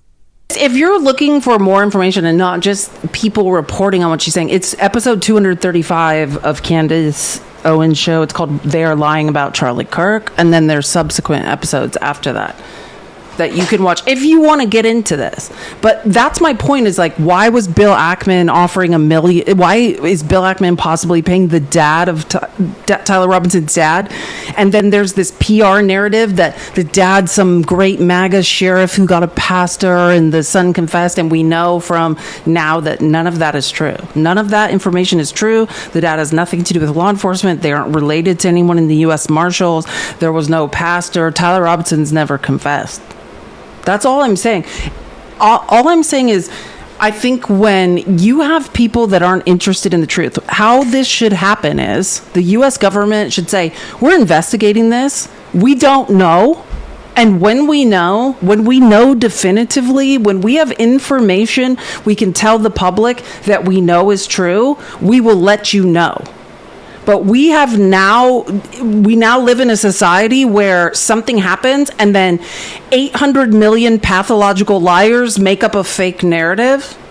And none of this shit is true. And not only is it not just like Marjorie Taylor Greene making up lies or, random people, it is now the federal government, lie after lie coming from the FBI, fake timelines. We have tech billionaires who are now bribing the dad of this person, making up fake timelines. I mean, possibly, allegedly. I mean, whatever. But none of this. My only point is, we have no information about any of this. It's all just a bunch of lies. But from Candace Owens' text message, what can be sure, and my only reason I'm saying this is because I think one of my major concerns has always been the rise of the control of AIPAC and Israel in U.S. policy. Israel seems to be controlling a large part of the U.S. government right now, right? The information and beliefs that are allowed to be shared, who's allowed to be elected, and things of that nature. And I think this goes into mom dummy. And I'm just going to show you one other thing, and the reason I'm trying to tie this back together. This is Candace Owens on Piers Morgan's show. Hold on. What day is it? Yeah, a few days ago.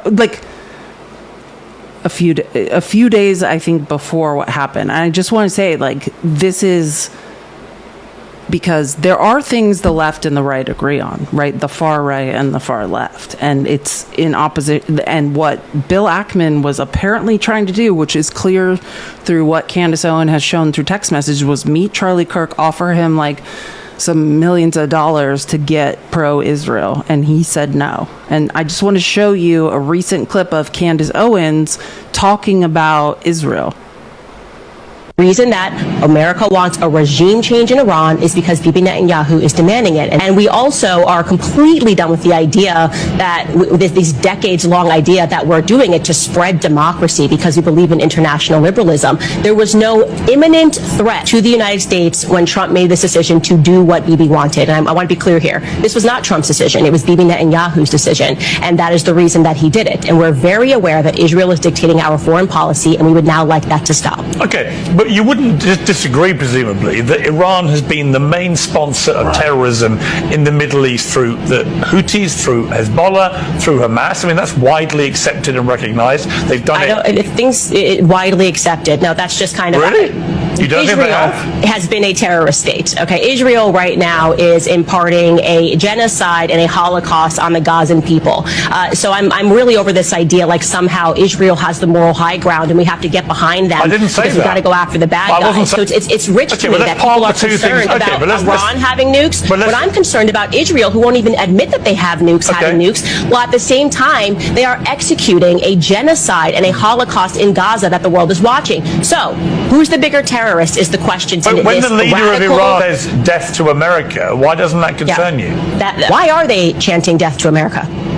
Maybe it has something to do with just like killing 1 million Iraqi civilians, okay, because Bibi Netanyahu on a congressional stage and said there are weapons of mass destruction, and we took that to the bank and there actually were no weapons of mass destruction, so we just killed 1 million. It could have something, I could be crazy, it could have something to do with our actions in the Middle East. We know that Bibi Netanyahu funded the Al-Qaeda adjacent front because he wanted to overthrow Syria. Bibi Netanyahu funded Hamas. There is footage of Bibi Netanyahu saying this stuff on camera. So it's just so ridiculous ridiculous to me to pretend that they're in some predicament, that they may be eradicated soon, which is why they have to keep funding all of these terrorist groups and then pretending that they're victims of terror, when in fact they are people that are imparting it worldwide.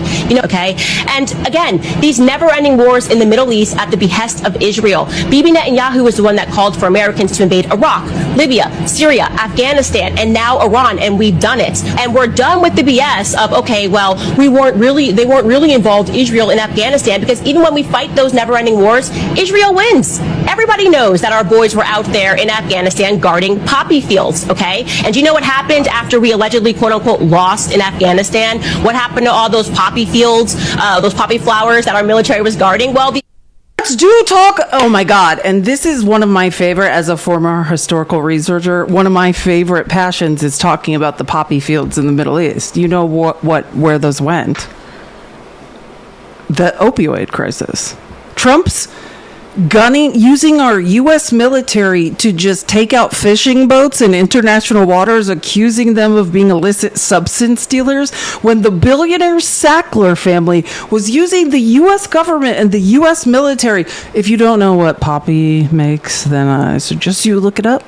Like, if you don't know who the Sackler family is and how they're responsible for the largest illicit substance epidemic in this country of all time, look it up. But that's legal, right? Because if you're a rich white family, if you're a billionaire who could pay for FDA clearance to addict everyone to an illicit substance, totally fine. Absolutely, totally fine. Opioid crisis hit America via the Sackler family, who quite literally built the School of Medicine at Tel Aviv University. So we're just done, okay? And there's no way that we're going to go backwards. We're not going to allow you guys to emotionally condition us to go, oh, well, we got to protect Israel because of the Holocaust. It is over. They're imparting a Holocaust. America would like off this crazy train.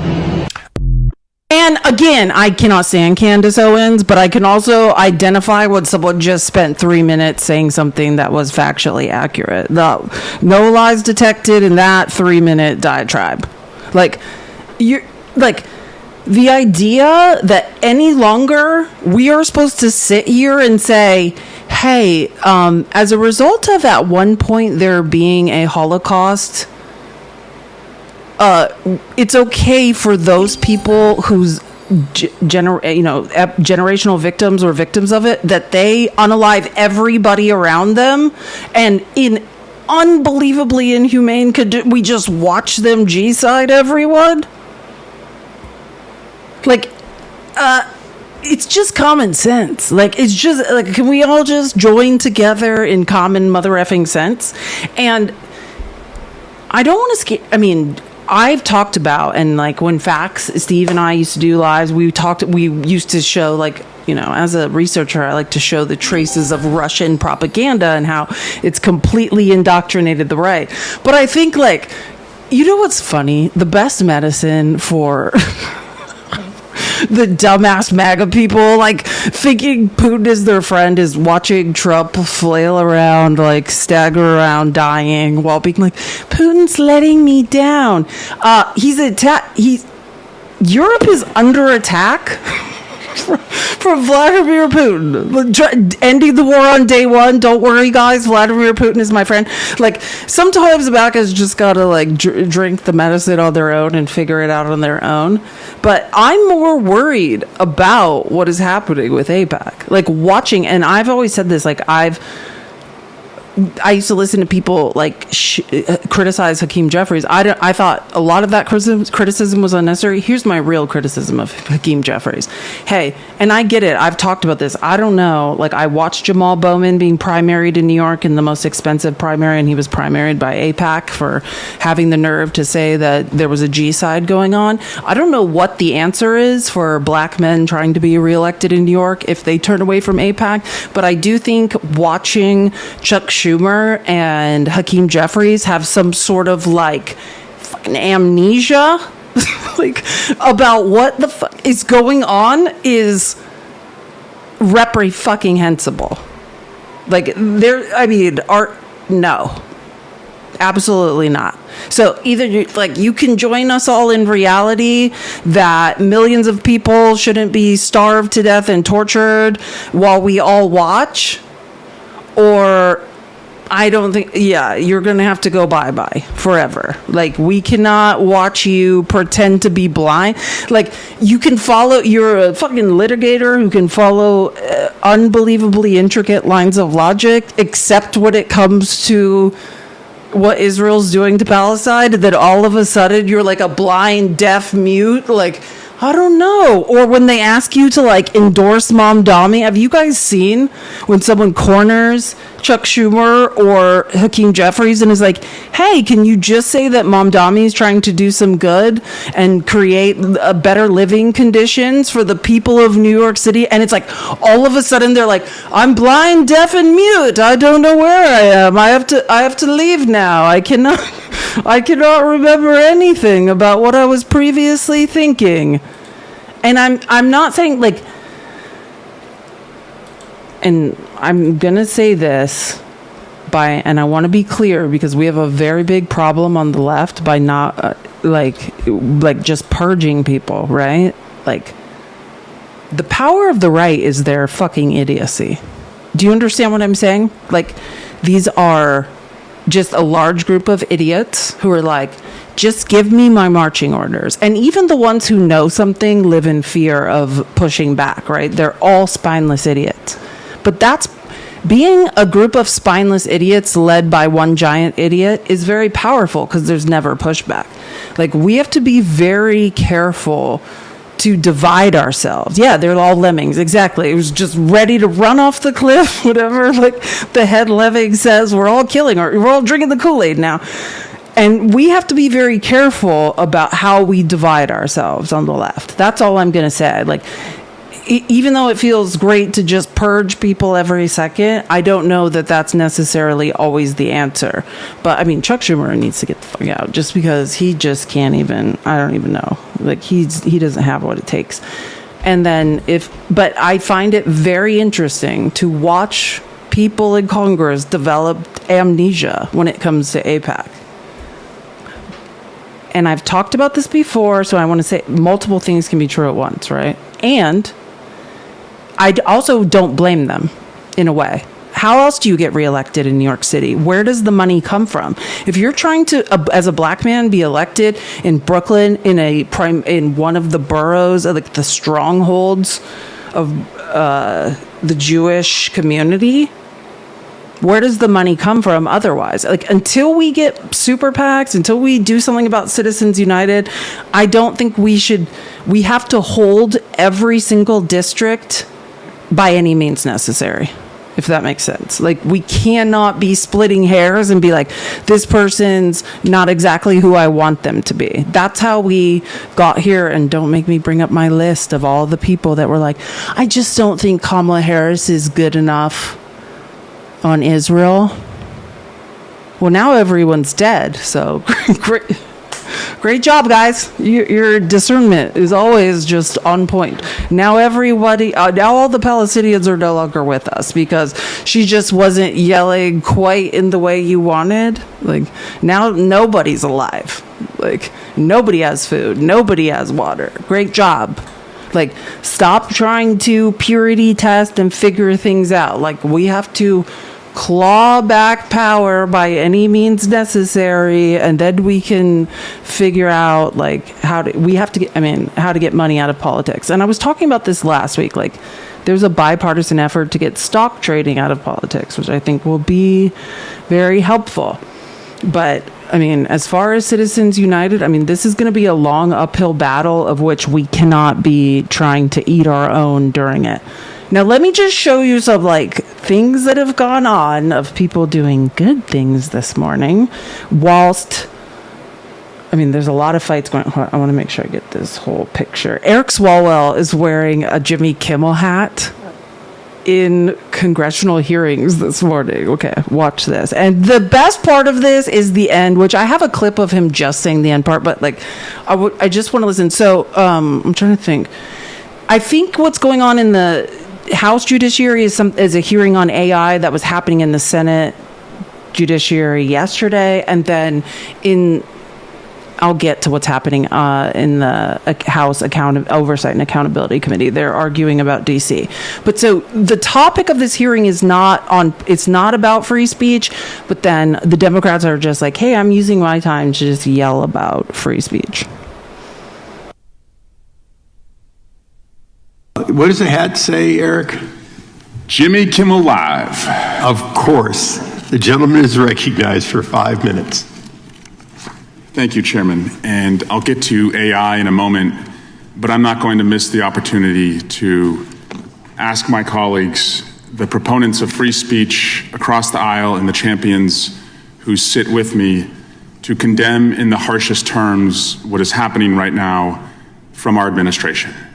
The second late-night comedian has been taken off the air because the president did not like a joke. I want to first condemn in the harshest tones the murder of Charlie Kirk. He should be with his family right now. He should be with his children.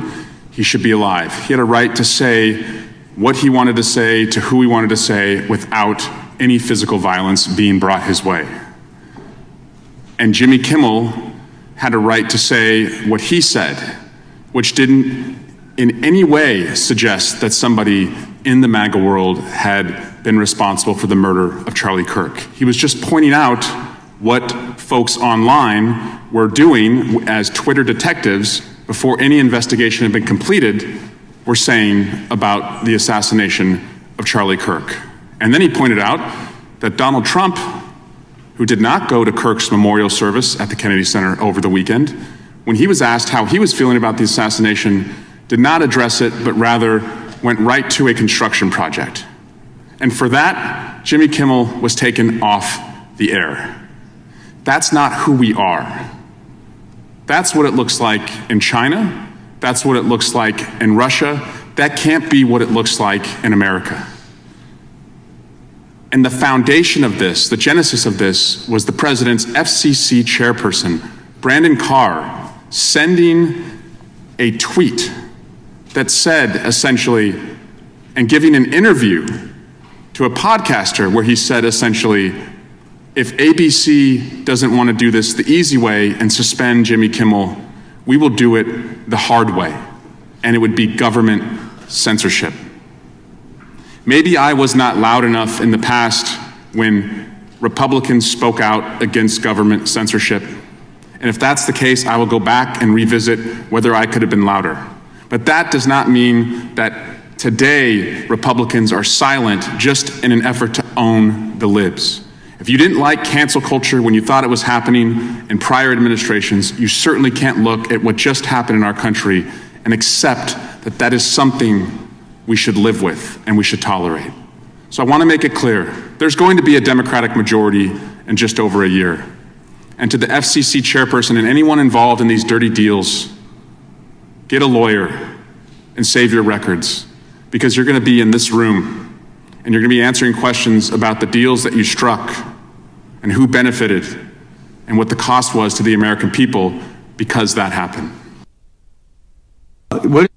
Preach. I mean, sorry, there's something popping up on my screen.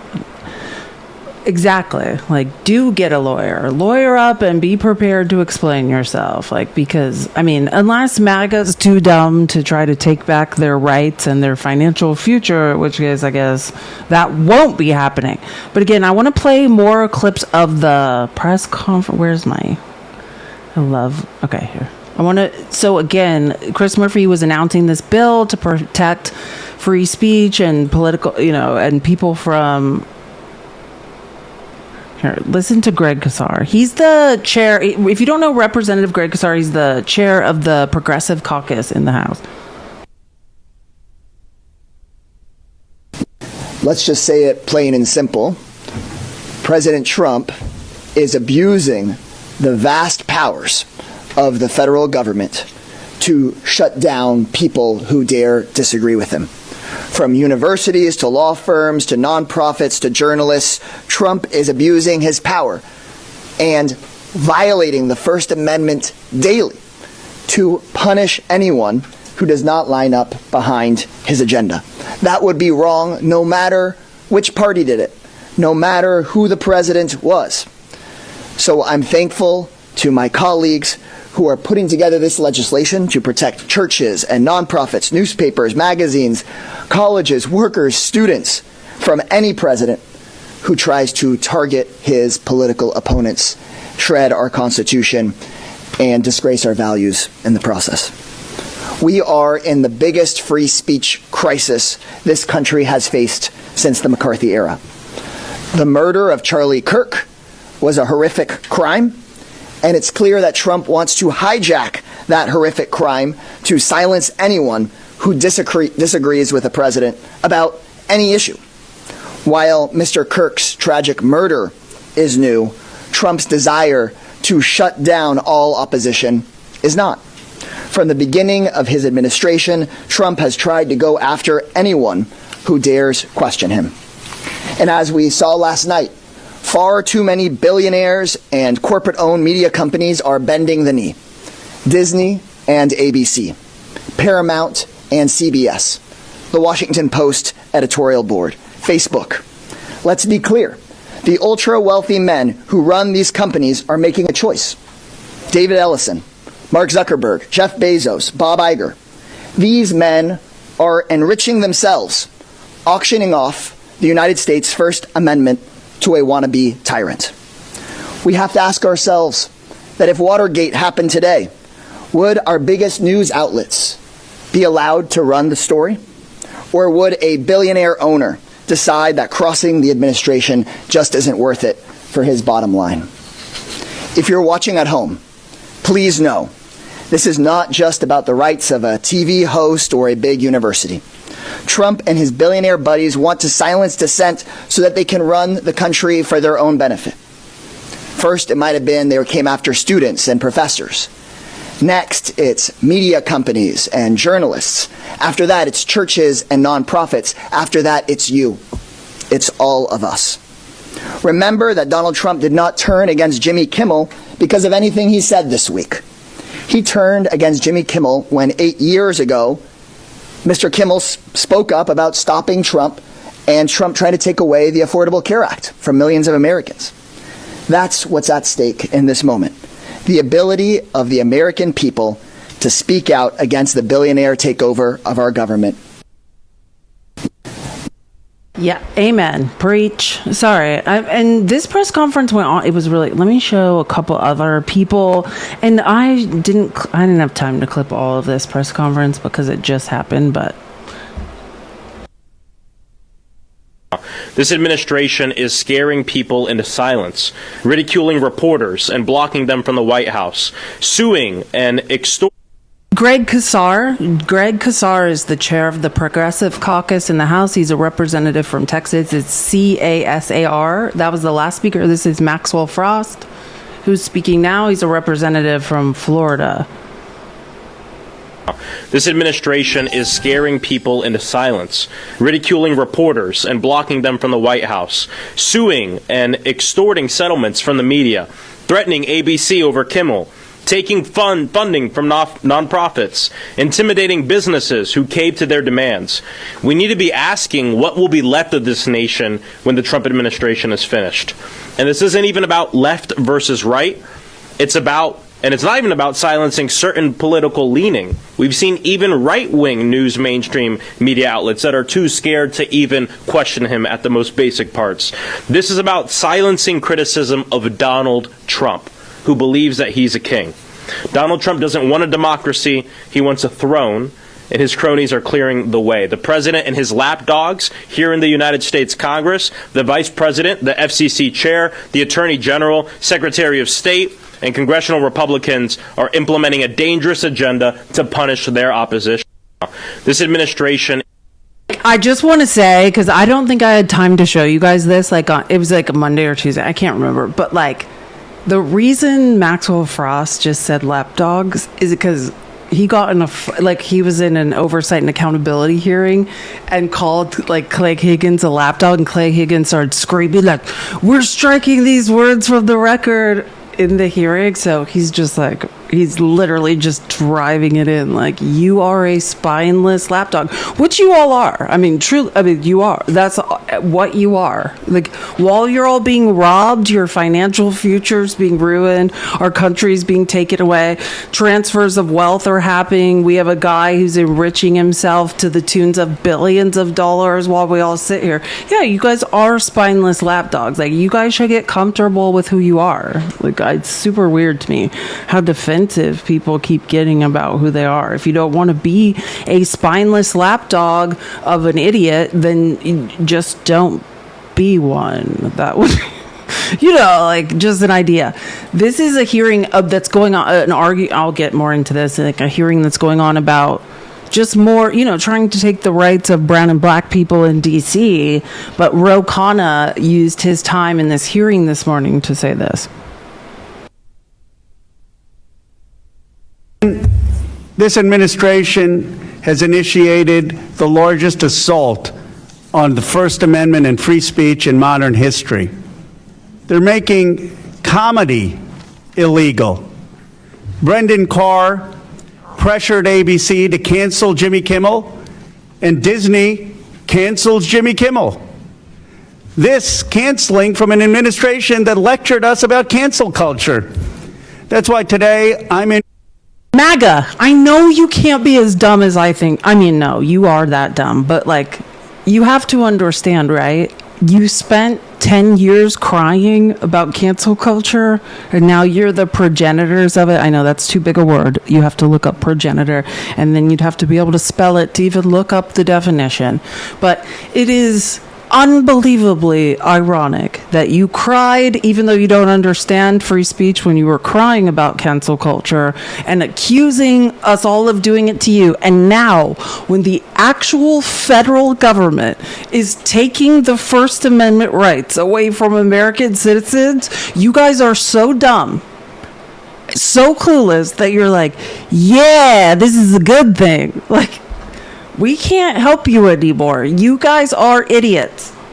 Introducing a motion to subpoena Brendan Carr, to bring him in front of this committee, to stop the intimidation of private businesses, and to stand up for the First Amendment.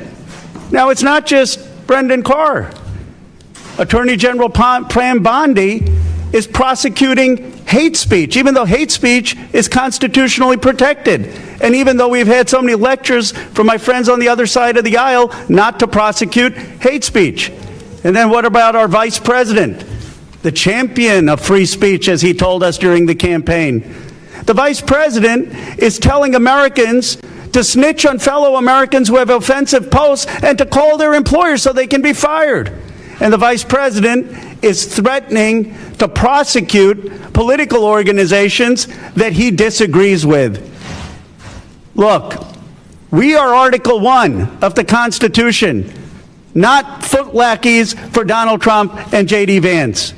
It is time that we stand up for our constitutional role to defend the freedoms of Americans. People are tired of us just giving our power to Donald Trump and J.D. Vance. We have an obligation to our Constitution, not to Donald Trump and J.D. Vance as they ride roughshod over the First Amendment. So in the name of all those who are being censored in Washington, D.C. and around the country, in the name of all those who are being intimidated in Washington, D.C. and around the country, in the name of Americans, Republicans, Independents, and Democrats who believe in the First Amendment and free speech, I motion today to subpoena Brendan Carr and to have him explain to the American people why he's bullying private individuals and private businesses. Thank you, Mr. Chair. Pursuant. I think it's Marjorie Taylor Greene that moves to strike that. Like, oh my God, Marjorie Taylor Greene was just yelling transphobic shit. Marjorie Taylor Greene and Nancy Mace are the most disgraceful individuals. Thank you for the $2.22 from Venmo. MAGA is just going to laugh their way to losing all their rights. Exactly. I can't. And like, that's the irony. I have to have like tiny D, tiny braid, weird men come into my life and say that I don't know what I'm talking about, believe me, I know what I'm talking about at every moment of every day. I'm well researched. I have 5 sources for everything I say. Don't ever worry about if I know what I'm talking about. You guys are so dumb that you're like cheering on the loss of your financial future, the loss of your constitutional rights in this country, and somehow you're like, yeah, now we're sticking it to him for Charlie Kirk. Like, you guys are idiots. Like, there's no other words. We can't save you. We have to push you out of the life raft because you guys are so dumb and won't stop flailing around doing stupid shit. We literally cannot save you because you are so dumb.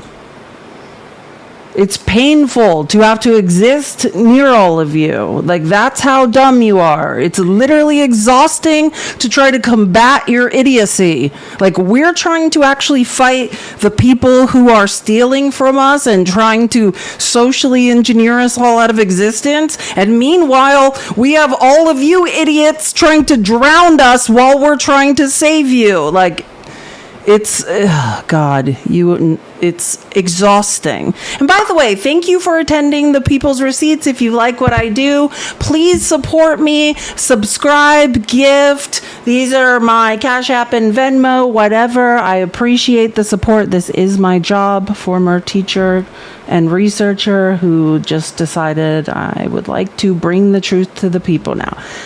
This is another clip from this press conference this morning of Chris Van Hollen.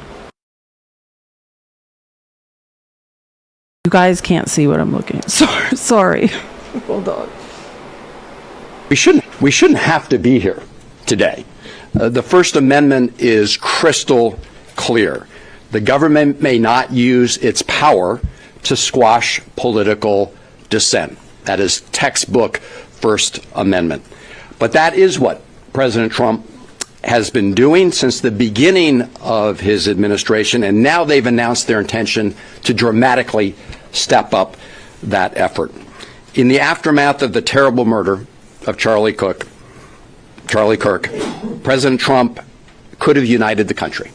He could have united the country behind the simple principle that political violence is unacceptable regardless of the source. Instead, he and his lackeys in the Trump administration, at the DOJ, at the FBI, at the FCC, and elsewhere, have decided to weaponize that horrible murder for his own political purposes, to use government power to crack down on dissent and to go after his critics.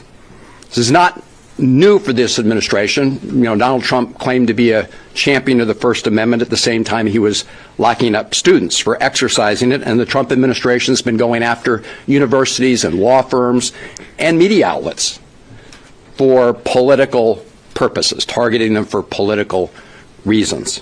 We shouldn't have to be here. I mean, and it's unbelievable that MAG is like nailing it, can never, like, I mean, they're going to drag. We're literally all going to drown because MAGA is so stupid. Like, that's the most terrifying part. And hold on one second. Sorry, I just for some reason. Thank you, Daniel, for the $10. Doing what you do best. Thank you, Anna. Thank you for the $10. I appreciate it so much. You guys don't even know. And I didn't know how all this was going to fit in, but. Joy Reid was fired off MSNBC. This is another example of what we're talking about. The pressure on for-profit media, corporate media owned by billionaires who Trump pressures to get rid of anyone like Mehdi Hasan, Joy Reid, anybody whose brains work well, who happen to have melanin, suddenly need to go away, right? They're too honest, too smart, like too much truth. So I was listening to Joy Reid had this clip, and I was just like, I'm actually honestly, thank God Joy Reid and Katie Fang and Mehdi Hasan got away from for-profit media, because now we could really just, Joy Reid is, I mean, if you've never read some of the books Joy Reid has written, Joy Reid is a genius, and one of the most powerful black women I've ever had the pleasure of listening to educate me. So I just want to share this clip I heard Joy Reid saying of her diagnoses of what's going on in this country, and I was like, God, nailed it. You all on the right keep saying the left don't have guns and hate guns. What are the left going to kill you with? The left are the ones without the guns, right? Y'all are the ones who keep bragging you have the guns. So you're even admitting that it's the right. January 6th, the right. Enrique Tarrio is not the left, he's the right. And he's still threatening people. So this is what we need to face. And as a country, if we don't start facing it and face that our problem is the right, not just the actual violence that they're doing, but the way that they're grooming young people to be violent. You all want to talk about black culture? You want to have a conversation about hip hop culture? Let us have that in the black community. We don't need y'all for that.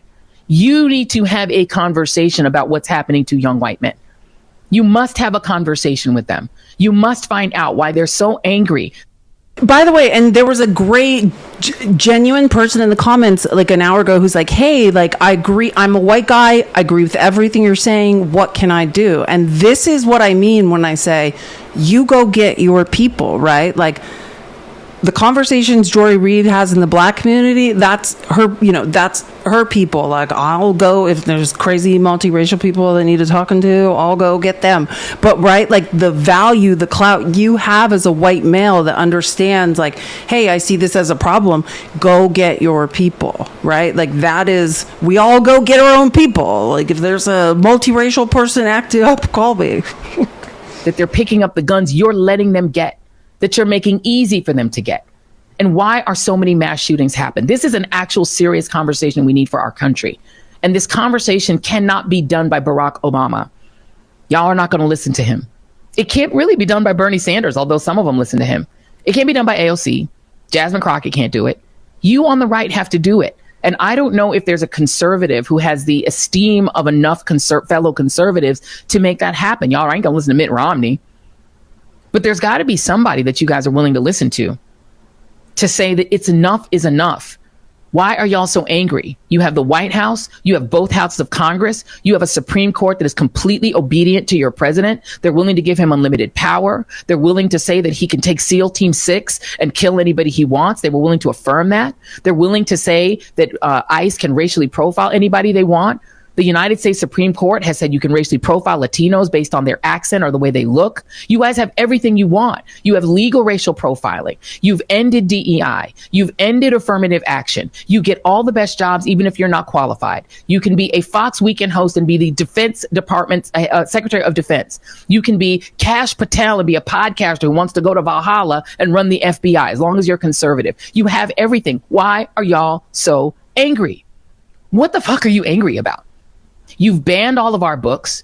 You've banned Black history. A moment of silence for that. What is wrong? Mediocre white men now, other than your receding hairlines, lack of testosterone, and unbelievably small D's, you have no idea what to do with. What could possibly be wrong now?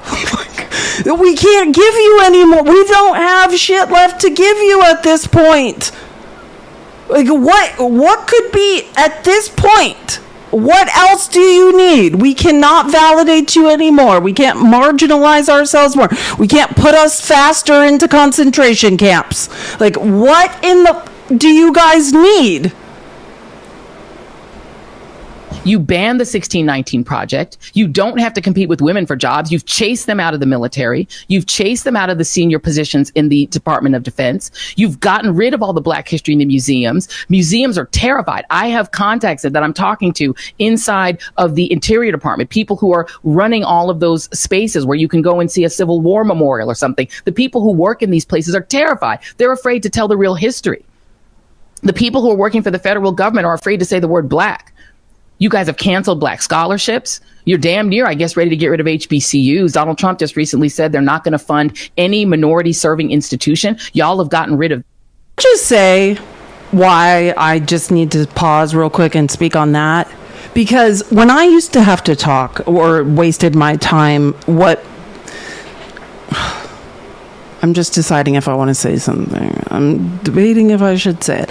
I don't know if anyone's seen the debate going on about like Dean and Parker that is happening on BIPOC TikTok about this idea. Like, and I've talked about this in other ways, not as it relates to Dean and Parker or other, but I think we should all be very cognizant of watching white males debate what should be done with the existence of women, with the existence of the LGBTQIA, what should be done with our bodies, like if we have the right to exist, how much rights we should have. Like, I think we all, and whether, you know, we need to be very terrified. And one of my favorite like this woman, she's a brilliant Oxford professor. I think she's actually of Indian descent. Like, I once listened to a 4-hour lecture she gave saying debate, you know, like, is rooted in white supremacy. When you sit there, and if you're only unbelievably wealthy to have the education to debate, to have the words, to have the vocabulary, if you get too emotional because it's too personal to you, because you're black or you're brown or you're indigenous or you're a woman or you're trans, and you get too emotional, and then that's invalidating when white men are having a calm conversation about what to do with all of our lives. Like, we need to be very careful on TikTok of funding these, like, sport debates of white men on the left just debating white men on the right for sport about what to do with the rest of us. And if you are one of the people that are funding these creators who have no skin in the game, zero skin in the game, their existence isn't being debated. Their right to life, their right to health care, their right to exist on this planet is not being debated, and this is a fucking video game for them. I don't know if I never say things like this. I don't know if we should be giving any of these people money. This is not a game for the rest of us. We are fighting for our lives, drowning. And when I watch young white kids are like, yeah, I'm a philosophy major, this is just fun, I'm just debating. Oh, I'm so sad Charlie Kirk died because now I don't have anyone to debate anymore publicly and make money. I find it's deeply disturbing to me, because the rest of us are drowning fighting for our lives. And I just want to, I've said this a lot, right? Like, the majority of users on TikTok are in fact white women. The vast majority. I come from the tech industry. I always am interested in Google Trends and what's going on. And I think that's what you need to recognize now, is who has skin in the game. Who is here to just, who's playing a game and wants to win it? Right? And it's just like, hey, I'm just trying to win an argument, and who's drowning and fighting for their life, right? Like, and I think that's what we all need to look at, because we're getting in a very scary place here where I'm like, this is not, some people, like, there are a lot of creators on TikTok who sit and debate all day long that stand to lose nothing. You've gotten rid of help for black kids to go to college. What more do you want? What are you so? By the way, fact check. I just want to say this because, again, as someone with a history degree, as a former historical researcher, nobody's debating. Fact checking idiots is not debate.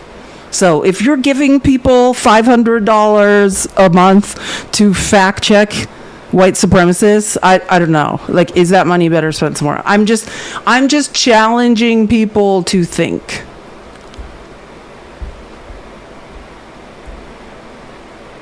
Like, what, you know, like, is this for sport? Are people doing this for sport? Is debate a sport?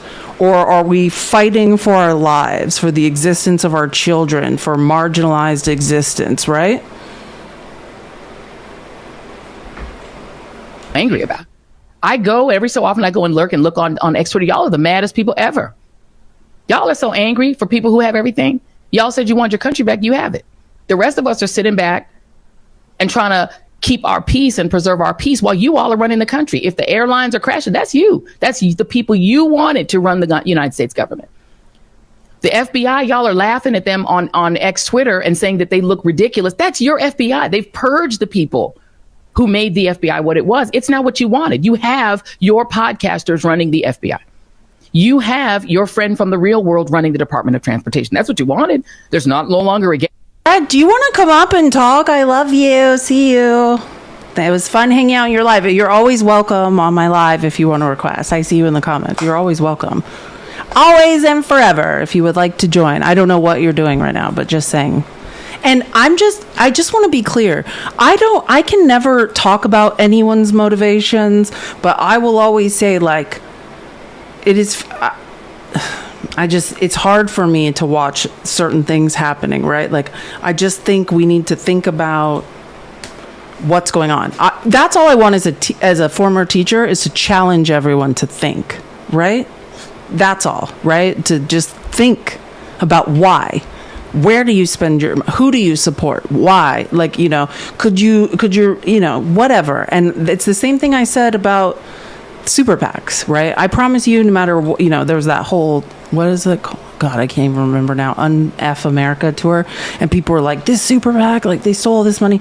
That's all super PACs. Like, if you, like, don't donate your money anywhere unless you're sure where it's going. Because I looked, like, the finances of super PACs you'll always be horrified from them. Like, we have to get money out of politics. But I just want to challenge everyone to think. I think there are, and I get it. Like, I am a Division I athlete. I feel like when I started on TikTok and the first time I joined a live stream, I saw it, like, it was like, I want to compete, not because, okay, apparently I did another thing wrong. I just got another, like, 3 can we all just tap the screen? I just got more violations. I thought my live was already banned, so I don't know how you could get more violations on top of already losing, like, several appeals.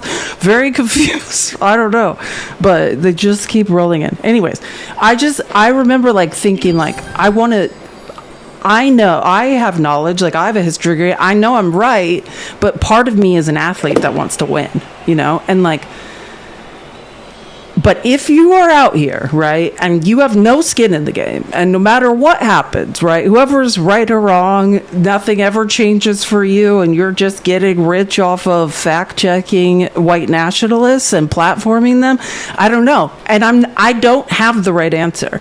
That's why I hesitate to debate or do that anymore, because, like, I think about it all the time. Like, is it, you know what I'm saying? Like, when I see, not to bring up Hoodie, but we all know who he is, so I'm going to just use Hoodie as an example, who I had to block yesterday. But, like, when when we see these people who are just moving from live to live, for attention or whatever they get out of it. Do you understand what I'm saying? Like, and you prove them wrong and they move on to the next live and be bigots there. Like, I don't know what the answer is to any of this. I just want us all to think about it, right? Think about where we spend money, with who we support, and how. I don't have any of the right answers. All I know is these are things I wrestle with inside my head. I think there are brilliant, we barely know each other, and it's going to be creepy. I'm even saying this, but you guys, because, like, we're not even that close, but, like, like, Erica Shante, like, why are we not supporting her more? She's fucking brilliant, right? You know what I mean? There's so many brilliant, like, black women debating on this app who I think we can support. You know what I'm saying? That's all I want us to challenge, is, like, please, like, I get it. I think there's this desire, like, and this, I think I have it too. It's like, we hear, like, white men who are, like, whatever, quote unquote woke, who are saying things like they understand, and we're like, oh, fine, thank God. A man who is not a piece of shit, like, we should support him, right? And I'm not saying we shouldn't, but I am saying, should we be supporting women over men on this? I'm just challenging people to think about where we concentrate money and why, and how many brilliant women are on this app making salient points, and no one fucking listens. Hold on. Oh man, I love when people do this. Hold on a second. Who the fuck? Weirdo who's trying to defend Hoodie in the comments, I invited you up. Can't wait to hear this. Where are you? I love when weird people say weird shit to me. Hoodie said you blocked him because he said good morning to you, Felice. He was debating Jay. Do you want to come up and tell me what's wrong with me blocking Hoodie? I have years of him discriminating against me, saying horrific, bigoted, racist and misogynistic things to me that I have swallowed and been kind to him at every turn. So if you are here to defend Hoodie, are you okay? Do you want to? I requested you to come up here. Felice. Yeah. It's me.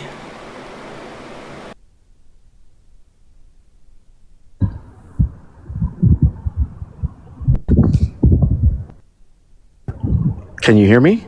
Yeah. Are you going to say something?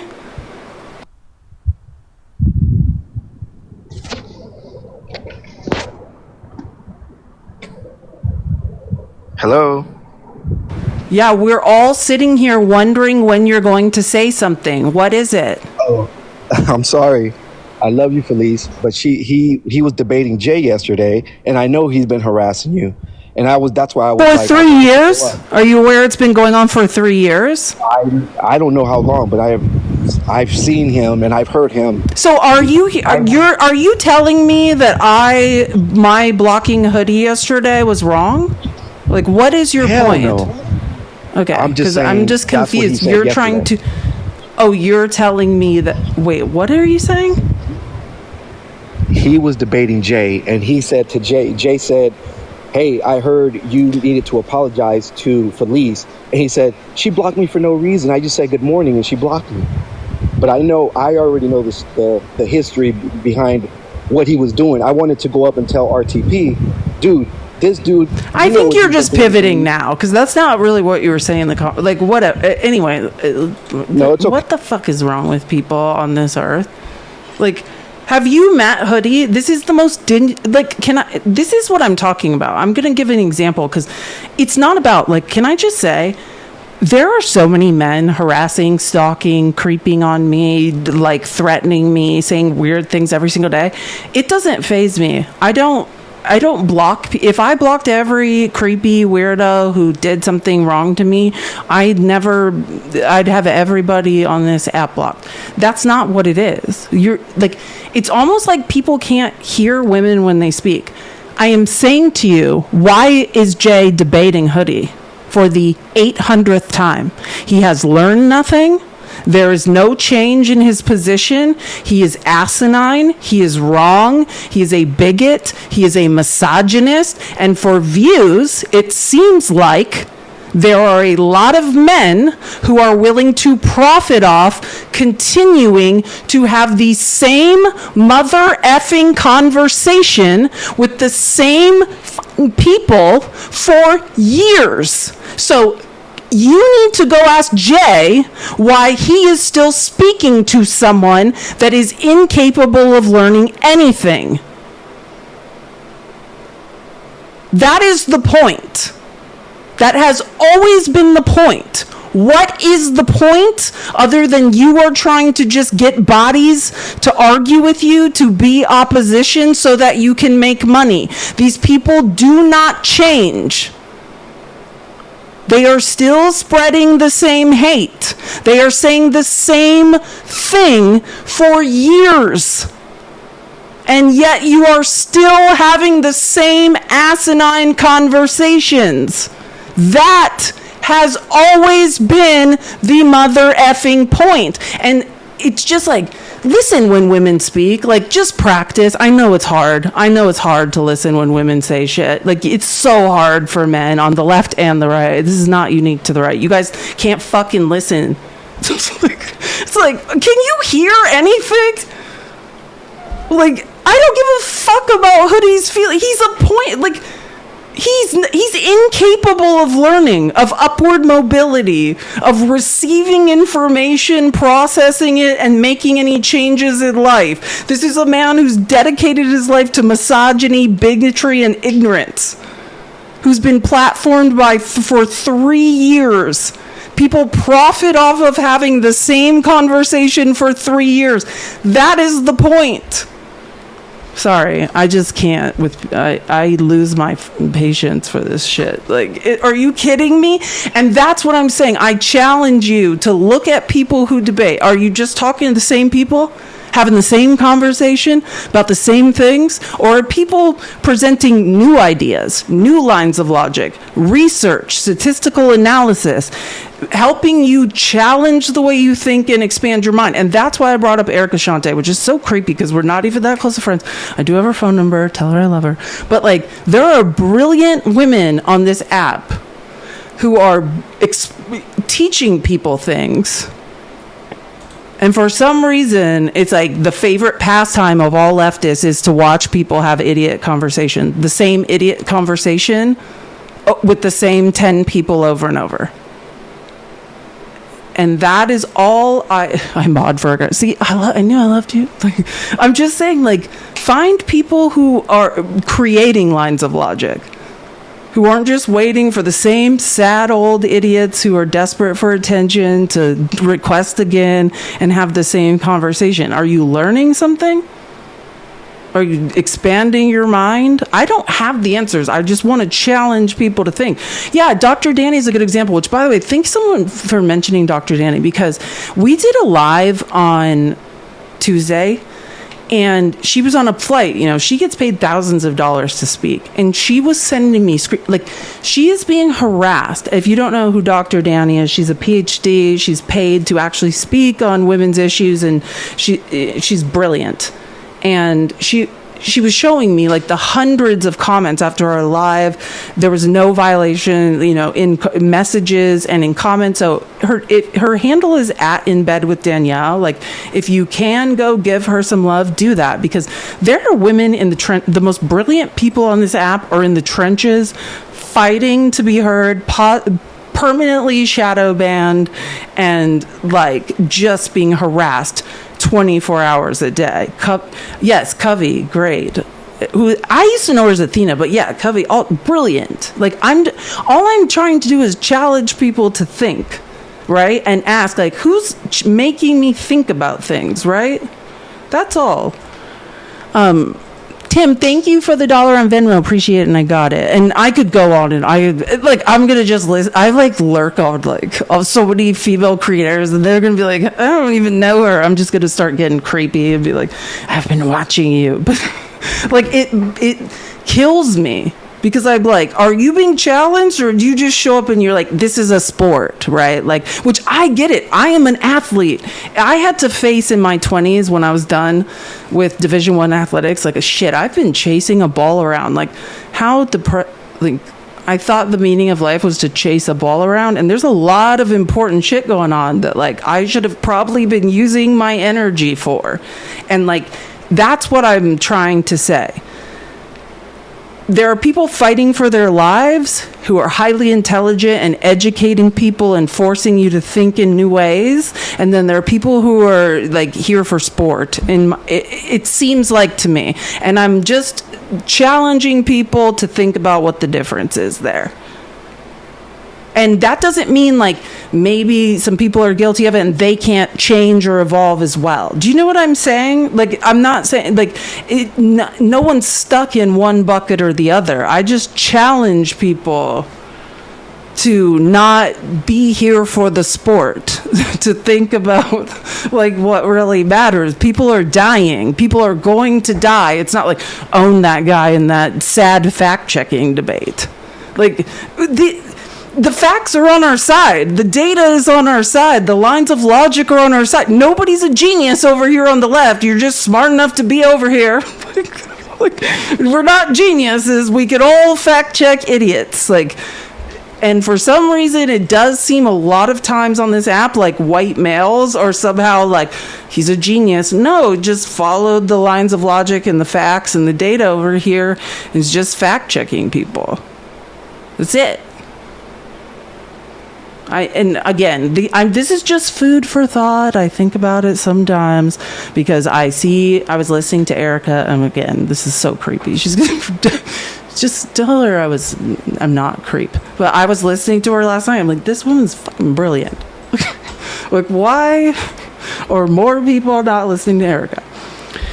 Slick Rick, thanks for the $20. I hear your frustrations, Felice. Before the election, I sent out a video to creators for them to put debate on hold and start promoting Kamala's qualifications until election's done. Thanks for being our Rachel. No, yeah, exactly. And I get it. This is people's hustle. I mean, because that's the other point. Like, it's not my place to say how people survive in capitalism. And it seems like it's a lot easier for white male creators to survive in capitalism on the internet than it is for women, especially brown and black women, whatever. It's not my point. Like, I'm just challenging people to think, and particularly women, because I think the largest cross-section of people supporting political creators on this app are white women. And like, money talks, right? Where you spend your money talks. And we have an opportunity to like amplify voices, right? Like real ones that are saying something that like move me when they speak. Yeah, and debate, they're not, so Adina said, because I think this is a great point, I'm just so tired of debates, honestly. I just love listening to your POV on issues. Exactly. What are we doing? That's why I cannot like it's charity. Explaining to an idiot something while he screams that we're all dumb. Like, why are we listening to dumb men be dumb anymore? Like, it's painful it's it's one thing to educate like 7-year-olds. It's another to be disrespected by like 60-year-old men who are like objectifying you and shitting on you while you're trying to explain to them they're dumb. Like, it's just like, we just gotta throw these people out of the life raft at this point. We've got to. It's just in every debate. Is it not always the same thing? And it's just like, oh no, I'm smarter than you. Oh, I'm saying something. It's like, it's just, and I'm just, if you've never seen actually, oh God, I should not do this. Okay, let me just see if this video updated to the cloud, because I just want to show you. I never scroll on TikTok. I've talked about it. It's really bad for my mental health. I was scrolling on TikTok last night and I was like, oh, these are video, that's the thing I do like about TikTok is when, depending on your algorithm, like I'm deep in like the BIPOC algorithm. Don't do a lot of talking, do a lot of listening. But let me see if I can find these videos where I was like, damn, like that's, if you don't get BIPOC creators videos, if you're not like being challenged to think by them, then I would challenge you to like find those videos. Okay. Here, I'll show two. So one is, I think this is, well, actually, I just want to say, I have never seen these creators before. I decided after my live yesterday and I took care of my dad to scroll on TikTok. I don't know who these people are. And so I just want to say, this is the first time I've seen these clips. Just... Because the rhetorical game, Dean Withers is crying because the rhetorical game he would play with his friends got real for the first time in his life. Wait, sorry, hold on, let me say something. So if you, just before everyone asks, I guess this creator who I'd never heard, it just popped up on my FYP, it's Decolonization Coven. If you want to, here, let me see if I can make this bigger. Because I know everyone's always like, who is this? Because it's a good clip. I like people that make me think, right? Challenge me, like, why are we doing things this way? So again, Decolonization Coven. Never know this person before last night. It's been real for this whole fucking time because they were debating our existences, not Dean's. Aren't fitting into his perfect idea of how victims should behave when their abusers bite it. So now he's loudly arguing with these people while he loudly displays his sympathy for a neo-Nazi who helped build the modern MAGA movement because he needs to align himself with whiteness. The man feels his life in danger for the first time in his life. He will do anything to protect himself from the white retribution that's coming from this. And that's why he's loudly sympathizing with the neo-Nazi he used to argue with. The arguments he was making, the rhetoric he was using, it was all concepts. It was all other people's experiences, and he got to be this white savior and feel good about himself and monetize other people's suffering and the vitriol of the people he would debate with. That's where he got his virality, clipping the heinous things these people would say. But now that shit got real, he's jumping out of the way while the people who can't or won't mourn this man because he hurt us remain in the line of fire. And Dean Withers is over here manufacturing consent for the violence by focusing his admonishments on the people who were victims of Charlie Kirk rather than the people who are going to use Charlie Kirk as an excuse to commit violence. He knows that calling people those out would be dangerous for him. He's not gonna fucking do it. Malcolm X was not a liar. I said it before. I just found this creator. Like, I was just scrolling on TikTok and I downloaded this video yesterday because I was like, oh, okay. Like, this was just Decolonization Coven. I have no idea. That's all. It's at Decolonization Coven, spelled how those words would be spelled. And then here's another one from a BIPOC creator that popped up after, and I was just like, I didn't know if I was going to show these videos, but I just, as a teacher, I'm not asking you to draw conclusions. I'm asking you to think. Like, that's all. I don't know the right answers. Dean Withers and Good Trouble. I'm not surprised. How can you be surprised? The performative moral compass that they display on the internet is exactly that, and just that. It's performative. They hold no true allegiance with Gaza, no true allegiance with women, no true allegiance with the people that you see them speak on behalf of on this internet shit. It's all a game, it's a ruse. When it's somebody that is so closely a white man on the internet, that they see that the reality is, if it happens to one, it can happen to the other. What's good for the goose is good for the gander. And that's not supposed to scare them, right? If their minds and their spirits and their actions and their motives and their speaking points are aligned with who they really are. You have no worry of this happening to you on this scale at this magnitude, because you shouldn't align with Charlie Kirk, right? But secretly you do. I understand it now. I understand it. Twin on the internet crying. Dean crying. He made a post of it. Fuck you if you... What? Boy, fuck you. I'm disappointed in Good Trouble, but I'm not surprised. I'm disappointed in Dean, but I'm not surprised. Anyway, I'm late. I don't scroll on TikTok, and for whoever said to me in the comments, like, this is the point. It's almost like this is. I don't want to do it. I'm part white, so I shouldn't do it. But someone said to me in the comments, "You're wrong." What am I wrong about? I'm presenting ideas for you to think about, and somehow I am wrong. I can't. Wait, hold on. I don't want to call someone's name incorrectly who challenges me to think, even though I said a million times, I don't know what the right answer here is. I'm asking you to think. And then someone had the nerve to tell me I'm wrong for presenting ideas. Isn't this the point? Right? Dean says that Charlie Kirk has the right to present his white nationalist ideas, which, by the way, are about engineering people like myself. Right? I'm a multiracial person. My father's Mexican, indigenous, and black. One drop of non-white, and we're all supposed to be engineered out of existence. Do you understand what the one drop rule is? Do you understand how dangerous the rhetoric of Charlie Kirk was? If you're a white person, it was never going to affect you. That's what I'm asking you to think about. Think.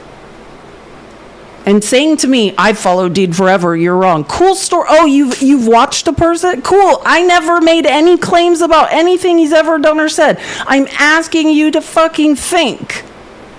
And this is the problem. No offense, white people, but you gotta deconstruct and think. There, Rebecca. What claimed... Oh my God, here we go. I can't. I don't even care. I don't care enough to do this, but I'm going to. I can't. It's almost it's like we're in a nightmare with these people. What claim did I make, Rebecca? While challenging people to think? It's not that you're making a claim. Okay, so, but, oh, wait, let me just read. Oh, hold on. Let me read your messages. You said, does everyone see in the comments where Rebecca said, you are making claims? So I'm reading your comments where I said, I've never made claims. And your response to that, Rebecca, which I am literally staring at in the chat, is you are making claims. So then I request you to come up here and you say, I am not making claims. Have I made claims or not? Which one is it? Be clear, Rebecca. Be fucking clear, because I have no patience for this bullshit. Yelling is not doing anything. I don't understand why you just... No, did I make claims or did I not? Did I challenge people to think or did I make claims? Which one was it? You said both. Okay, well, you did a bit of both. You're sitting there saying... Okay, it's these both. are the reasons that... Yeah, you're doing both. You're trying to say you're challenging people to think, but at the same time, you're sitting here saying the reasons why Dean is doing this. And never said any reasons. That's not true. I never said any reasons why any. How could I know anyone's motivations for anything? You said he's doing it. They're doing it for sport. You said no. I never said that. He was crying over Charlie Kirk. No, that was a video. Can I? That was a video. That was a video that was being played.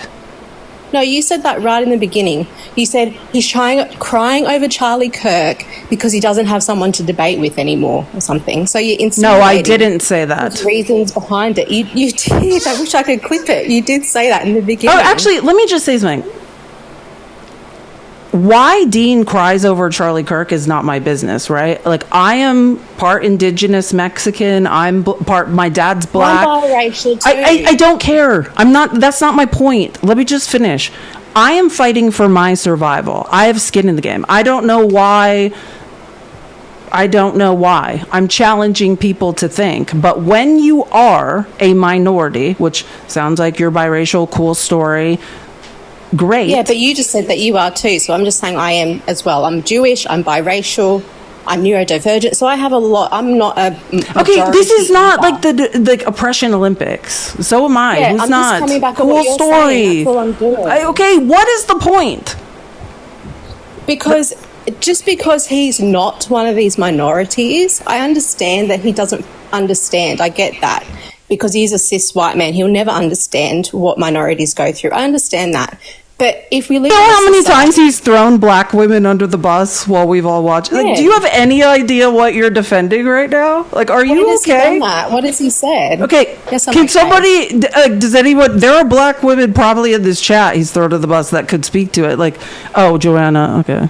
Well, sorry, Joanna, I did not see that. I'll let you up. Like, you have no idea what you're talking about, and you're up here just simping for someone flailing around. Like, go do some research on the internet, weirdo. Go do some research on the internet. This man has thrown black women under the bus over and over and over and over and over and over and let that bus run over them, then backed over them again. Covey, yeah, where's Athena? I'm sure she could speak to it. You have no fucking idea what you're talking about. I've heard Athena speak to it, and she's gone up and she's then said that she's had a discussion with him, and they've come to an agreement. So tell me what he's done. An agreement of what? That he'll stop throwing black women under the bus when it's convenient? I will listen, but I haven't heard him throw black women under the bus since he was 14. He did Tashika, yeah, let's not even bring it. I don't know. Rebecca, sweetheart, what state do you live in? I'm in Australia. Shocking. I figured with the accent. So first of all, you don't even go here. So second of all, go to this school, Rebecca. It does matter. Second of all, you being a person who is multi-ethnic. Can I finish? Thanks. So you being a person who is multi-ethnic, do you not think that it would be better served as a use of someone's time? Voices of someone who is multi-ethnic if they're speaking on multi-ethnic issues, yes or no? Yes. Right. So what's the issue with saying to think about what the point is of white men who have no skin in the game, profiting off of having the same conversations with the same people on the same topics over and over, instead of using the huge platforms that they have, that they make tons of money off of at this point, to elevate the voices of people who, if you're speaking on trans issues, hit up Lainey, hit up Eli. If you're speaking on black issues, holler at Erica, maybe talk to Santana, let them up. If you're speaking on gun rights, hit up Brett. Like, why is it a problem for that to be said? I'm not saying it's a problem for that to be said. I never said that's a problem for that to be said. Oh, you're just up here to say... No, the point is this. If you want to learn about BIPOC issues, which I do, like my whole feed is BIPOC issues, I don't insert myself into the conversation. I shut the fuck up and listen. And I certainly don't listen to 20-year-old white men talk about black people's issues. I'm quiet. I listen to black people educate me about their life experience and their perspective in the world. You're up here to tell me that we should all just pile on and give a 23-year-old white kid more money to debate the issues of brown and black people in America. And I'm saying I think that money could be better spent elsewhere. That was the only point I was ever making. That's not the point you made. Like I said, initially you said he's crying. No, what I was doing, Rebecca, I was amplifying voices of black creators and queer creators who had thoughts. These are just videos that I never scroll TikTok. It's bad for my mental health. I happened to scroll last night. These came up. I just downloaded them and I say, hey, just as a teacher, like, let's all just think about what their perspective is, which is as valid as Dean Withers' perspective. And you were so freaked out by that. You're like, I love Dean. You don't know. I love Dean. Dean's amazing. I'm biracial too. I'm Jewish and I love Dean. It's cool. You can spend all of your money, all your coins in Dean's chat and give it all to him. Give him everything you have from Australia. Every last Australian dollar you have, you give that to Dean. And one day, hopefully, he might notice you and care about you. Over me. See, again, fingers crossed. Fingers crossed for Rebecca. Sitting here insulting me. You don't even know.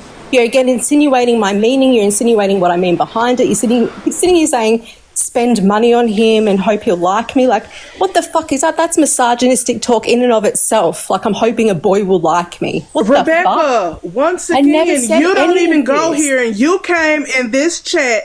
You came in this. I didn't ask you to be here, weirdo. Like, are you okay?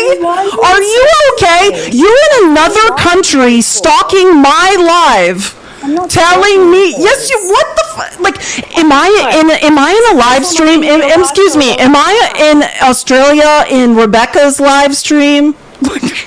Are you okay, Rebecca? Are you okay? Are you going to make it through this experience? You're an awesome person. I showed you to so many people. Like, I really loved you, and I don't like that this is your... I guess I'll have to unalive now. Like, I don't... The whole point in me saying all of this isn't to say you can't showcase BIPOC. Exactly what you tried to say. You tried to tell me whose opinions I'm allowed to play, whose videos. If I can't play the perspective of the young queer community about their feelings, I can't play the perspective of young black creators that are being shadow banned on this app. Yeah, the minute I started playing those videos, you started yelling in the chat, and that's why you're up here now. I can play anybody's perspectives I want to play. I can challenge anyone to think about what I want them to think about, and you need to deconstruct. I said this before you even started playing it. You just didn't notice what I said in the chat until you started playing it. You guys, did I go to Rebecca's live stream and harass her about things, or is Rebecca in my live stream harassing me about things? It's very confusing what you think is happening right now. It's not harassing. It's confusing what you think is happening. Like, you're just sitting there yelling at me, making insinuations about my personality. You're a victim. We get it. Oh, here we go. Another victim. That's what we need. It's not about a victim. You're a victim, Rebecca. You win. I'm an aggressor that's made you feel very uncomfortable. You're the victim in this situation. Everybody feels sorry for Rebecca. I aggressed against her, and I'm so sorry, and I apologize. I have no patience for this. I have no patience for any of this. I'm trying to lift the voices of black and queer people, and you're yelling at me for it. Are you okay? I'm talking to a wall. Like, you're not listening to anything. So it's just like what you say about everybody else. There's no point in me coming up here because you're just going to think what you're going to think. You're not going to listen to what I'm going to say. You're just going to sit there calling me a weirdo, saying I want Dean's attention. Never said that. Schoolgirl. You said that before. You said you're a weirdo. You said you're sitting there wanting to get Dean's attention for your little money at Dean. Exactly you're sitting there what you are. You're being weird. You are being weird. Would die for him. These people would die for Dean Withers. They would die for this kid. Why are you like? Am I losing? Is this crazy? Yes, you're losing your mind. You're losing your mind. I'm wasting my breath, and I'm just gonna go. Bye. That was cool. My girls, is that? Listen to me. Is that weird to me? Can I just say something? I think that they're like, you know, that whole story I was saying about go get your people, like when that guy in the comments was like, hey, like, I'm a white guy, like, I agree with what you're saying, what do I do? And I was like, oh, you go get your people. That is what I think Dean is doing and what is good, right? Like, he speaks to young white male, like younger white Gen Z males, and like, I think that's incredibly valuable. Like, he's going to get his people. Do you know what I mean? Like, there's a place for everyone and everything. Like, I can't do it with the, like, if you are living on TikTok to show up when black women and multiracial women are talking, and then you're like, well, I'm Jewish, so it's like, are you okay? And I'm in Australia and I'm Jewish, so I'm just like you. Like, are you okay? Like, I never had a problem with you. It's okay for me to play young black male creators' videos, which, by the way, that video has over like 1 million views. Like, that's a very I never scroll into. That's a very popular video, and I was just like, hey, last night I came across this video. It made me think, you know, and all I want to do is challenge other people to think. Like, I feel, and this is the problem, like, this is how much empathy, I immediately feel bad. Sorry, Rebecca, I hate how defensive I can be. I don't want to be defensive, but, like, that was kind of the problem I was trying to talk about. Like, I feel like that was exactly the problem I'm trying to talk about. This, like, dogmatic defense of random white male creators where you're like, I'm here to die on this hill for this person I've never met. Like, that was, like, that's what I was trying to say. And to have so much mouth in the chat and then get in a box. She said 800 things. She said 800 things before I requested her to come up. And to get up at, well, no, that's not what I was saying. You're mischaracterizing what I'm saying after mischaracterizing what you said. When you didn't say it, you played a video of somebody else who's from one of those marginalized communities that was actually the person that said it. Becky, I'm not even going to call you Rebecca at this point because it's definitely giving Becky. Becky, she didn't call you a weirdo, but I absolutely will because that was very much so weird. I need you to do me a favor. You're in Australia. You're in a country who constantly criticizes us specifically about our military when your country couldn't even win 2 wars against kangaroos. I need you to get it together and worry about what's going on over there. Worry about what y'all are doing in that country to the indigenous people over there while you're over here trying to tone police on her live. Do that. What I was trying to say was, like, instead of constantly being one of the thousands of people watching white males debate the existence of women, of brown and black people, of the LGBTQIA, maybe we could just go to lives or watch the clips of actual people that are part of those communities. That was all I was ever. That's literally the only thing I was trying to say. And just to add on to your thing about the kangaroos, yeah, go hang out in your British penal colony, because that's literally what Australia is. It's a British penal colony. It's an island they used to relegate people to who committed one of, like, 19 crimes? I'm sorry, I'm a history major. I just had to say it. That's what Australia was. There were 19 crimes you could commit in the UK, and then you got mailed to Australia. And thank y'all in the chat for the correction. It was emu, not the kangaroos, but, like, literally what she came up here and did Yeah, it was the emu. What she came, Limu, Emu, and Doug. Those commercials tickle me. But what she came up here and did was exactly what it was. I'm sorry, Rebecca. I already feel horrible. I'll spend the rest of my night feeling bad about this. Like, truly, that's the type of person I am. I immediately feel bad. My only point is, though, you cannot die on these hills for white male creators. Like, if they're delivering a message, go find someone from that marginalized community and learn from that person. That's all I was trying to suggest, is while I see these lives where there's 10,000 people watching young white guys debate the existence of brown and black people, of trans people, I think that we should try, endeavor, and that's what I was kind of coming to terms with in my own head, not accusing anyone else of it, but charging myself and saying, Felice, like, you need to do, but you need to make sure, like, you are educating yourself, you're going to places, you're listening, you're learning. That's all. Like, and she's like, I will die for Dean Withers. Cool story. Like, how depressing. Like, I just want to give up on life after that. Like, I choose death. Like, cool story. Like, you ruined my day. Like, is it so wrong? Okay, nobody ever go watch Erica Shante debate, even though I would say she's much more intelligent than Dean, in my opinion. But let's never watch black women debate. Rebecca says we only can watch Dean Withers debate.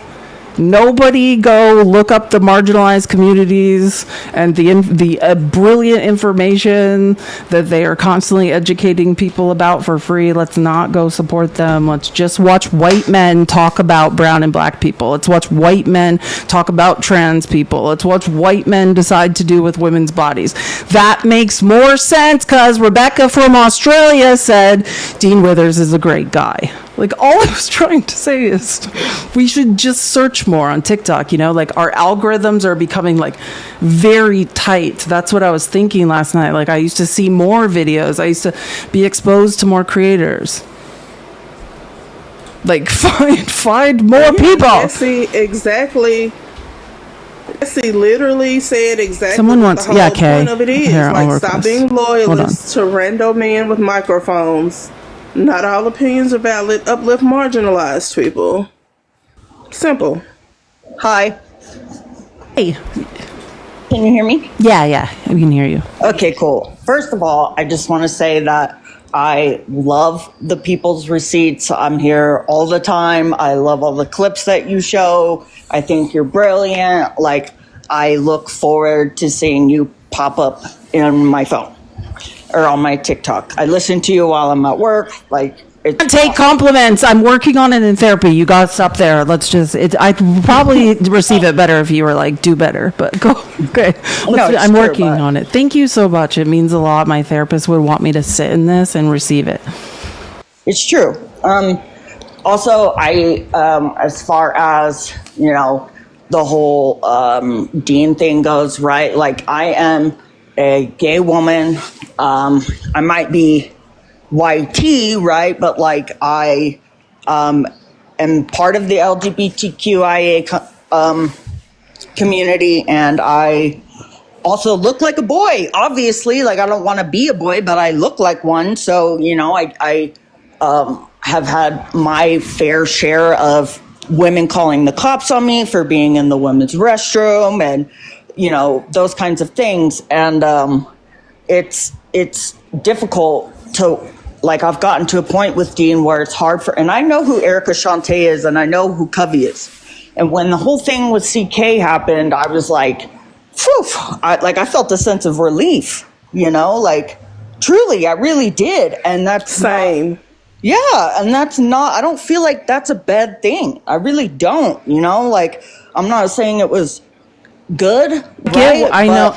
like understand, yeah, and let me just say, I'm not speaking for you, but let me just say if I can, because I understand what like understand that Kay is under constant attack. She's saying like, hey, I'm in public just trying to use a restroom and my existence is being challenged. I am not safe to be at a Walmart, because Starbucks has individual restrooms, thank God, but like a place with I'm not safe to be in a public restroom without fear that I could be attacked or reported or arrested, right? And what we are trying to say is, unless you know that fear, right, deep inside you, right, as a queer, like I was raised in the far right evangelical, basically almost Pentecostal community, like had the gay prayed out of me. Trust me, I'm with you, Kat. I understand.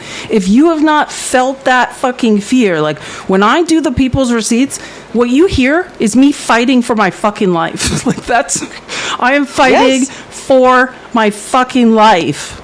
This means something to me. Yeah. And when Covey came up and had that conversation with Dean, I felt really, what's the word I'm looking for? Like disappointed and a bit like shamed, I guess, for feeling the way that I'm feeling. By the way, if you guys have not heard Covey talk, she's great. I feel like if you want to follow her, that's she's amazing. She's absolutely like. Is it Covey Talks now? Her name used to be Athena, like a long time ago. Covey Talks, I think, is her name. She's absolutely brilliant, amazing debater. And I want to say something, like. That's where I think Rebecca was freaking out, because she's like, I will die on this hill for Dean. So will I. Like, let me just tell you something. When I was Dean and Parker's age, I had no idea. I was playing Division I athletics. I was a selfish little brat, and then I went to work in the tech industry. Like, they know more than me. They have more knowledge than me at this point.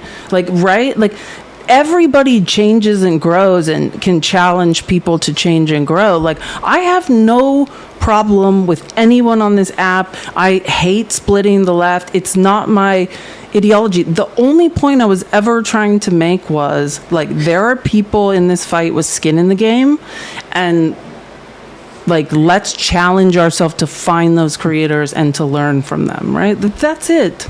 Not to say anyone's not great or whatever. Yeah, for sure. And I just really felt like I really needed to let you know that I think you're brilliant, and I love the people's receipts. It's amazing, and really need to get that off my chest about the whole Dean thing. And also, Adorna Lux, I'm reading some of these. Adorna brilliant. Lux is great. Adorna Lux is great too. I know, and these are like, I don't personally. It's not like I have personal relationships. It's just like I sit in lives and I know who you're talking about because I just listen, right? Like, just listen to Black creators, brilliant Black women, like, tell you about history, teach you about Reconstruction and the civil rights. Like, I mean, that's what I'm challenging, is you don't need to always hear it from a young white kid, right? Like, that's all. That was the whole thing.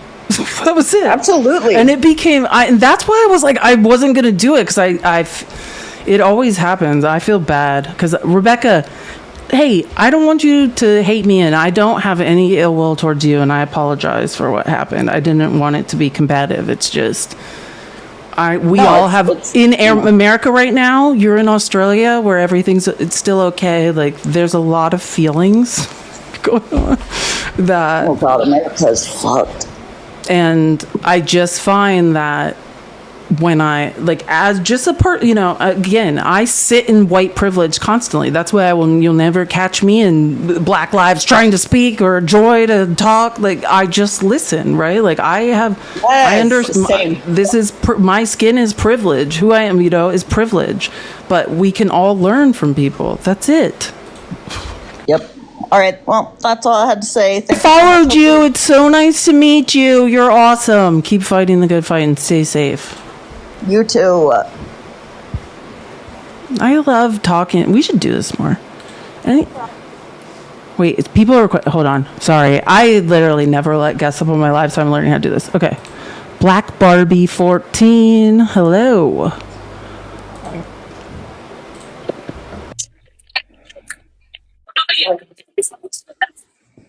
Hey, can you hear us?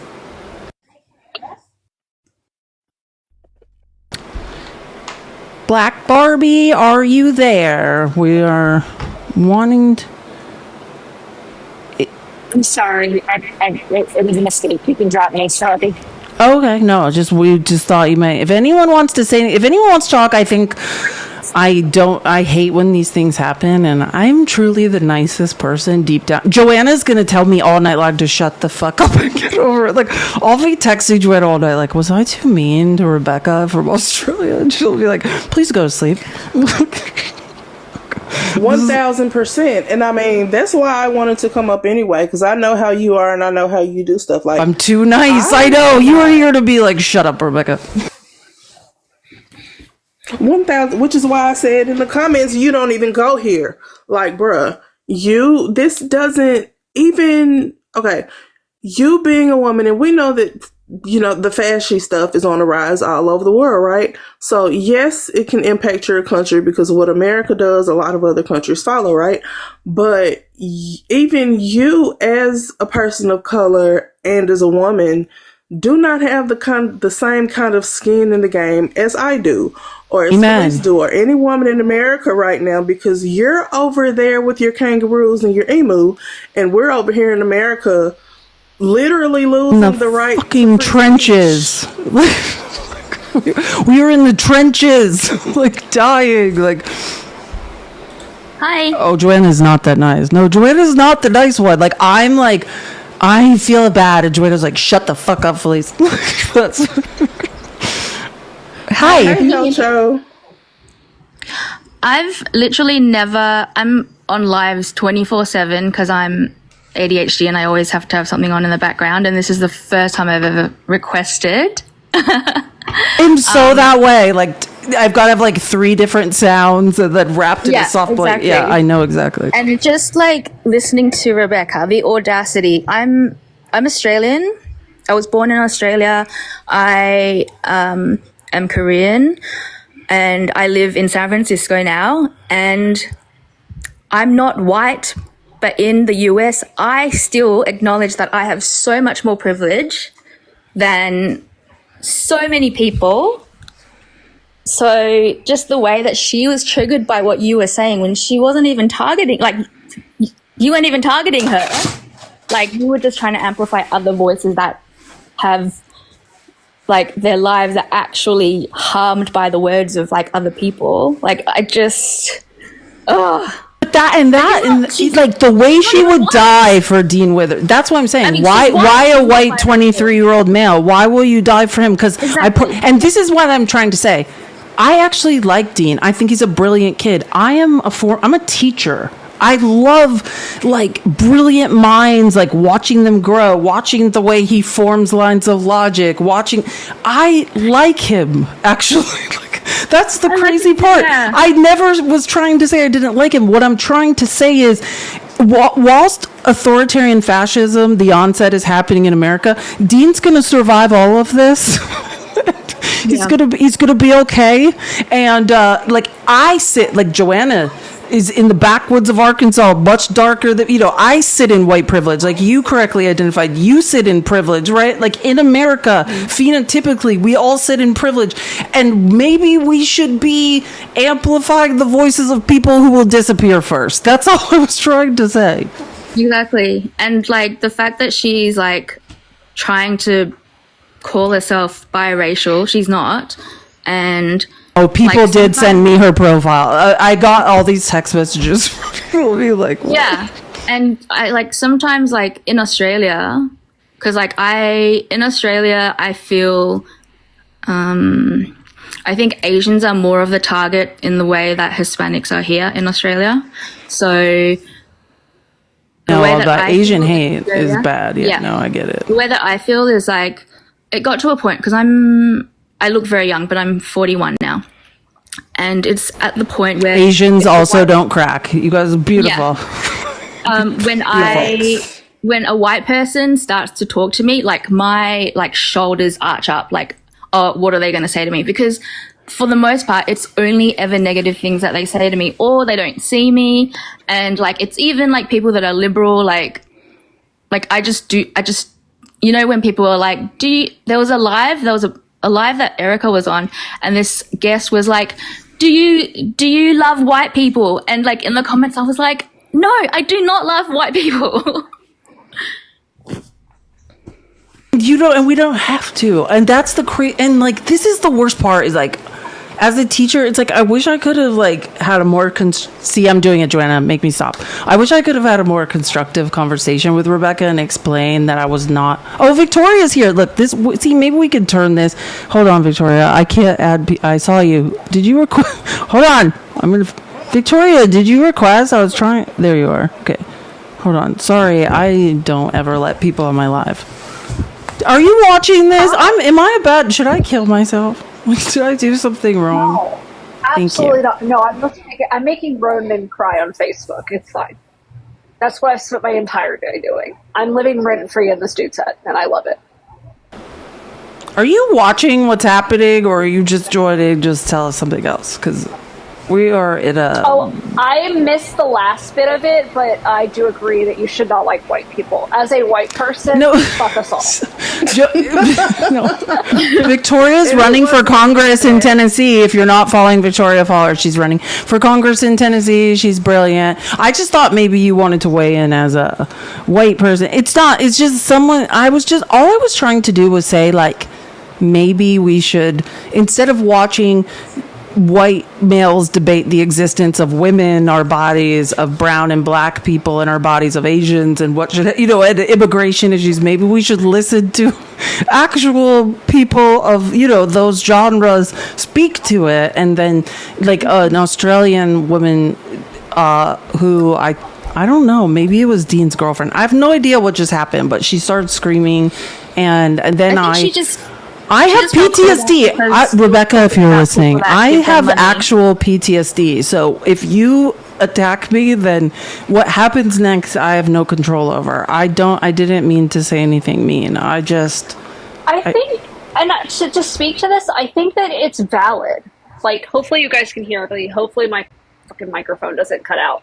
But, like, this is one of those things that's like, we love Dean. Dean has some great lines of, like, thought. Like, you literally said what I was thinking. However, it would be nice if we could prioritize marginalized groups, prioritizing uplifting Black, brown, and indigenous voices, prioritizing uplifting women who are speaking on this app. This app is patriarchal by nature. It legitimately prioritizes men and their voices over everyone else. And they center everything around men. Like, and Rebecca's like, we need to keep centering everything around men. Shut the fuck up. I'm here to defend 23-year-old white men with my life. And it's like, why? Why, Rebecca, wouldn't you want your voice to be amplified over men's? Like, I was just like, maybe, all I was saying was like, here, Erica Shante is brilliant. I was listening to her debate last night, and I was like, man, if I could just communicate in this calm, unbelievably intelligent way, like, my life would be so much better. She's like, nope, we can only hear Dean. Mm-hmm. Exactly. No, we love Dean. What's wrong with Dean? You said Dean is terrible. It's like, no, nobody said that. Well, you said Dean shouldn't have been crying. Nobody said that either. What was actually said, even in the videos that were played, was like, bro, I'm disappointed that you got on your live to cry and scream at people of color who weren't crying about, Tiny Teeth McGee getting a Timu tracheotomy live, because you identify with him more than you should, considering the soldier and the ally, advocate, accomplice that you want to be, and you need to work on that. Because there's no point in time, and I've said this on Facebook, having to buy me another weapon because people in Arkansas are crazy. But remember, baby, Arkansas is constitutional carry. So if you come in my face with that foolishness, I hope you have your life insurance policies in line, because I don't play that. Literally, Erica's like, I mean, Joanna was in like our chat last night, like, I'm using my last of my money. Yeah, I got threatened on one of my lives, and I literally leaned in. I was like, you just think that I'm a leftist who doesn't have those things. Come on. I actually can't defend myself other than if this is going to be hand-to-hand combat, you will lose. But outside of that, like, I'm not going to be doing anything to anyone. But my point was always just, why is it so, like, I wish, you know what I mean? Like, I wish that there was a group of people online who would do what Rebecca did for Dean for me. Do you know what I mean? Like, can you imagine? Like, the way that white women will ride for Dean Withers, like, if they would ride for other women and their own rights and their own, and amplifying their own voices and demanding to be heard. Like, can you, like, save that energy? Like, use it for us. Like, what are you... Like, you just humiliated yourself online in the United States for that. Like, save that energy for women. Like, what have men done for you? What has Dean Withers done for you, Rebecca? And I just can't stress this enough. Like, to me, I'm a teacher. Like, Dean Withers is a kid, like, and I mean a brilliant genius who I love to watch work. Like, I respect him, I like him. That was never the point. My point was, hey, I was scrolling TikTok last night and I was seeing all these brilliant black women, black men, like, just eating people up. And I'm like, there's 200 people in this live. Like, let's get more people listening to people that are speaking from experience, not speaking from, hey, like, this is a line of logic I'm following through. Because, like, as we get closer to the right, we're the ones being peeled off first. Like, we're the ones that are gonna make it. Dean will always be here, Rebecca. What the rest of us are all in the camps, like in South America, and have been disappeared. You'll still be able to listen to Dean. He'll still be here talking.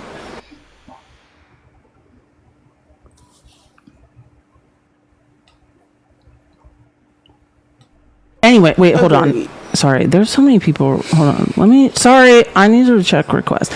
Okay. I'm sorry, I just checked. I'm going to let people who want to say things. I want to give people, like, chance to be heard if I did not. Hello. Hi. I don't know if you saw when I first came in, you were scolding Rebecca. That's my real name. And I was like, oh, so I was yelling at I was like, not sorry. I didn't even. Joanna's like, your name is Becky now. I was like, oh my God. So I missed the whole interaction, but I just wanted to give a perspective. I was actually in Dean's live when it happened. So I heard, the whole crying and everything. But I actually heard him before he started crying, go look at the video and see the video, and he had a visceral reaction to the video like a lot of us did. And then he told the story about Parker running for his life and his best friend, and nobody knew what was happening. So I do give him a little grace because he was very upset about other things. But when he started crying and when he started telling people they shouldn't feel how they feel, and I want you to unfriend me if you're not upset about this, I had a very strange feeling. It made me feel uncomfortable and weird, and I couldn't place the feeling. I'm a white woman. I am obviously privileged. I'm 53 years old. I listen to Dean. I listen to you religiously, by the way. I work in home care, and when I travel far to go to my patients, I love listening to the people's receipts, so thank you for what you do. But I listen to learn. I don't really ever debate or anything, but I had a very... what's the word? I got the ick. Can I tell you something? I never knew everything you just said. I never knew any of that. That's why I think, like, maybe this will give more context. I let me just say something. I never knew any of this. I never knew about this live. When people have been talking about Covey, like, coming up and talking to, I was never speaking from a place of understanding any of this. The only thing, like, ever, I don't watch lives. I'm notorious for it. My therapist says it's really bad for me. Like, I just happened to see these two videos of perspectives from a queer creator and a black creator, and I just played them. Like, I actually, like, you've given me more context than I ever had. The only point I was ever trying to make was just, hey, we can listen. And this goes farther back than this. Actually doesn't even have to do with what we're talking about now. It was, I can't even remember. We were talking about something before, and some guy came up and was trying to, like, defend Hoodie, who was, like, debating Jay. And my point was, like, hey, why are we platforming these like disingenuous like MAGA people who just go from live to live all day long and just like, you know what I mean, like just spend hours, and then like these people who debate online make money off having the same argument. That's where this was all coming from. I actually didn't understand any of this, and I just can't clarify enough. Like, life is lived in the gray, multiple things can be true at once, but here's the thing.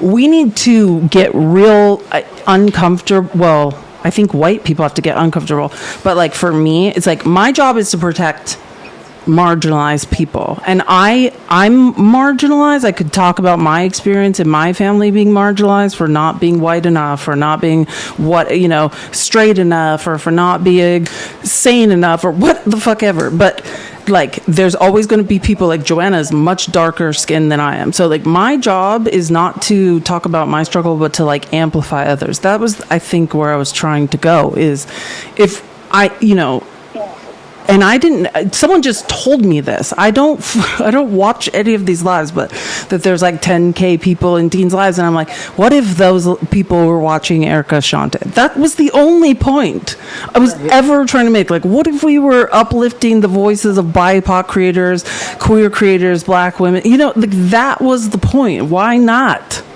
And someone got so angry in the chat, like I was doing something wrong by challenging. All I was saying is think about it, and she's like, "No, you weren't saying think about it."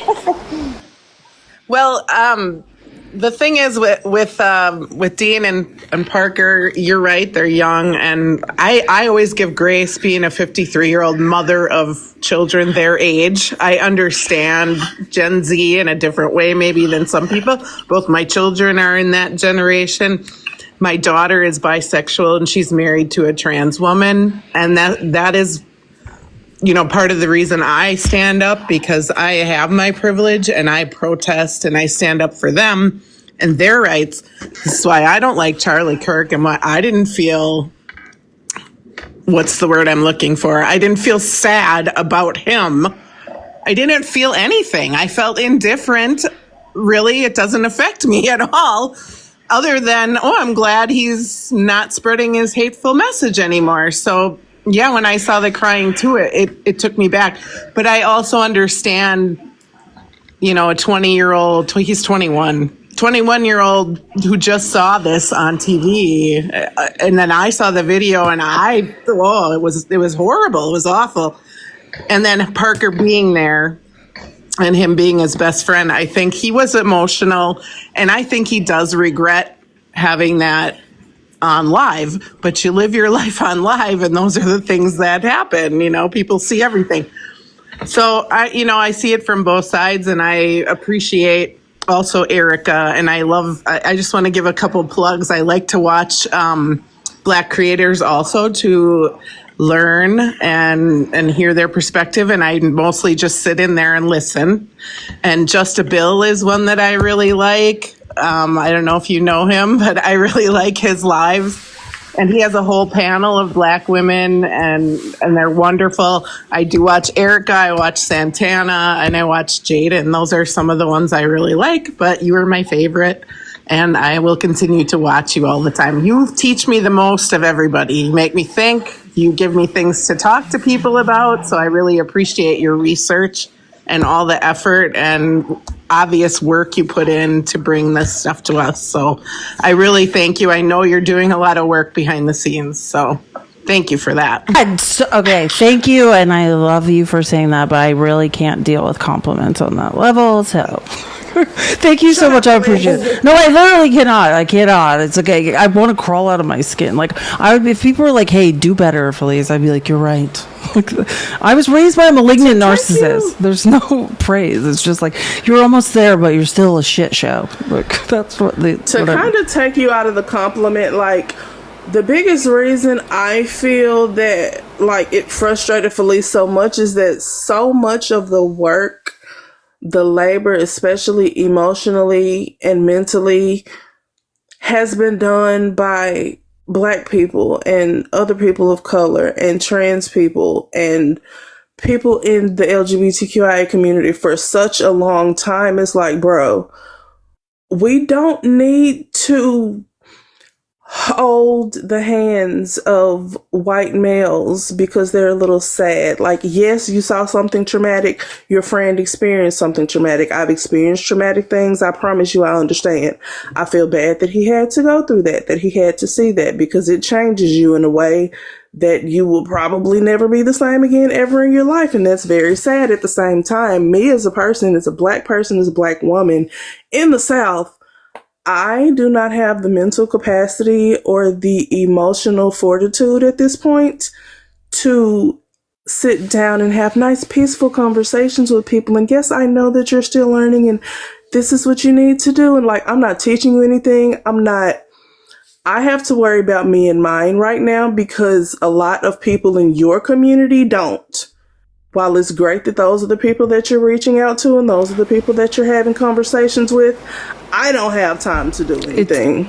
And Joanna, I'm not going to air your shit, but like Joanna is from Arkansas, backwards. If you understood the constant racism and unalivings that just her family is constantly experiencing, then it would be harder to have sympathy for, 23-year-old white kids online. Like, that is the point, is when 2 weeks ago, and I'm a teacher, like my blood, sweat, and tears goes into children. And I never saw these same creators sobbing when children were pew-pewed down. I never saw them screaming online, "Don't you dare have feelings, like these children are now no longer with us." I never saw that emotional reaction until another white male that hit so close to home. They're like, "Oh, it could be me. That's me." Right? The children never fucking mattered to these people. Never. Like, never. You're telling me now is the time to feel bad when children were in church, pew-pewed down 2 weeks ago, and and it was thoughts and prayers then, and now is the time we all have to sob? I will never, ever understand why every single day you could sit through children being pew-pewed down, and then when it was Charlie Kirk's turn, then we had to sob. You will never explain to me.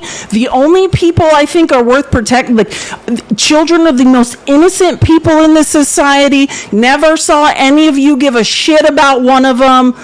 Never saw you have a visceral reaction for a child's body being ripped apart by a semi-automatic weapon. Never saw it once. Never. And then I am supposed to sit here and feel for you? Like, are we all okay? Are we okay in this world? Like, that I have to listen to Rebecca from Australia tell me, like, who I need to feel sorry. I will feel sorry for the children in America whose bodies have been ripped to shreds. That everyone just said, thoughts and prayers, no one cares. That's who I care for. That's what I was missing. This visceral reaction I saw from everyone else, I just never saw it when it was 4-year-olds. I never saw it when I played a clip on my live 2 weeks ago where the kid's like, "Oh, well, my friend's in the hospital because he was shot because he threw his body over me in the chapel." Never saw anybody crying about that. Never saw it once. So I will always be confused about people telling me where to feel sorry for people. I'm deeply confused about it all. Deeply confused about where we're supposed to put our empathy. Well, I mean, you forgot, Felice. He's a man. He's a white man so we have to center him, right? Like, that's what we're supposed to do, right? That's the patriarchy. Rebecca from Australia says that we should all die on Dean's Hill. I don't know. I mean, like, look, we've all said we love Dean. We're just asking for an equal or love Dean. Part of, yeah. Like, I don't. What? Yeah. I mean, I don't. I'm you confused. Don't have to love him. I care about children who have been pew-pewed down in schools. I never saw anyone crying for those kids online, screaming and crying and telling brown and black people how to feel about people's unaliving. I don't know. I'm very confused. I will continue to be confused about all this forever. Well, it's internalized misogyny. They want us to prioritize men's feelings. I was up on Steve's live and there was a woman who was upset in the comments like a few weeks ago. And I was like, here's a great example of internalized misogyny. You want me to prioritize Steve, my fragile little fact still matters Steve. And Steve didn't care, but they wanted me to prioritize his feelings, his experience, his whatever. And it's like, I'm literally a woman in the world. Violence happens to women just for existing. Please miss me with your fake outrage. One thing, especially being you're in Tennessee, I'm in Arkansas, so we're basically in the same place at this point. Like, the femicide rates are ridiculous. Shout out to Dr. Danny for her brilliant brain and coming and telling us about that. Like, I need you to care about more things, and women, I need you to stop throwing yourself on the train track. And will die for white males. That's the truth. I mean, let's just say what's going on TikTok. Like, you will prioritize white males' well-being, existence, giving them that extra $100 a month over anything that makes logical sense. None of this makes any sense. It's like, can we all just? Does any of this make any sense? Like, what the? Literally never. I mean, Kia, hey, how are you? This is just a sad form of like, why can't we just support women? Why can't we just support each other and understand that we can speak from a place of like our experience and still want to be like, okay, cool, there's this person who does it too. Like we don't have to center men. Why are we still centering men? They got us to this point in this country. It is their fault. Cishet white men, it's your fault. And I mean, we see the reactions that they have when they feel like their rights are being taken or when they feel like something bad has happened to them. We saw it on January 6th, right? Whole mob of white men went into the building and smeared feces all over the wall because they felt like their vote wasn't heard, even though it was. Whole different conversation. Like, if the white men and men, period, men on the left as well, if the rights that women have lost had been rights that they lost, there will be 8 million riots a day in this country. But they don't care enough, which is the problem. And if they don't care enough, there's no reason that I see that I should be throwing my body on the train tracks for them. And I'm not going to do it. I promise you, Rebecca, when something bad happens to you, Dean's not going to save you. I just promise you that when you spend every last ounce of your energy fighting to uphold the patriarchy, it'd be like, hey, this is where I'm putting my energy. Like, they're not going to be there when you turn around. That's just my advice in general. Like, it's Is it Kia or Kaya? It's Kia. Kia, hey, sorry. Sorry, we've been talking so much. Yeah. Sorry, Kia. That's okay. So I was also, first off, I'm a 45-year-old biracial black woman that is a mother of 3 black sons in North Carolina who are around the same age as Dean and all of them. And I was in Dean's live. And when I tell you, like, the way I was feeling, and Felice, there was at one point, I know when I was going back and forth, there was like 70-something thousand people in his live. And it pissed me off. And I'm like, why do you... This is why they don't understand why black women are sitting here saying we're done. When you've got white T men sitting up here on live, like crying and sitting there telling people, block and mute people, BIPOC people and trans people and all these other people who are not upset.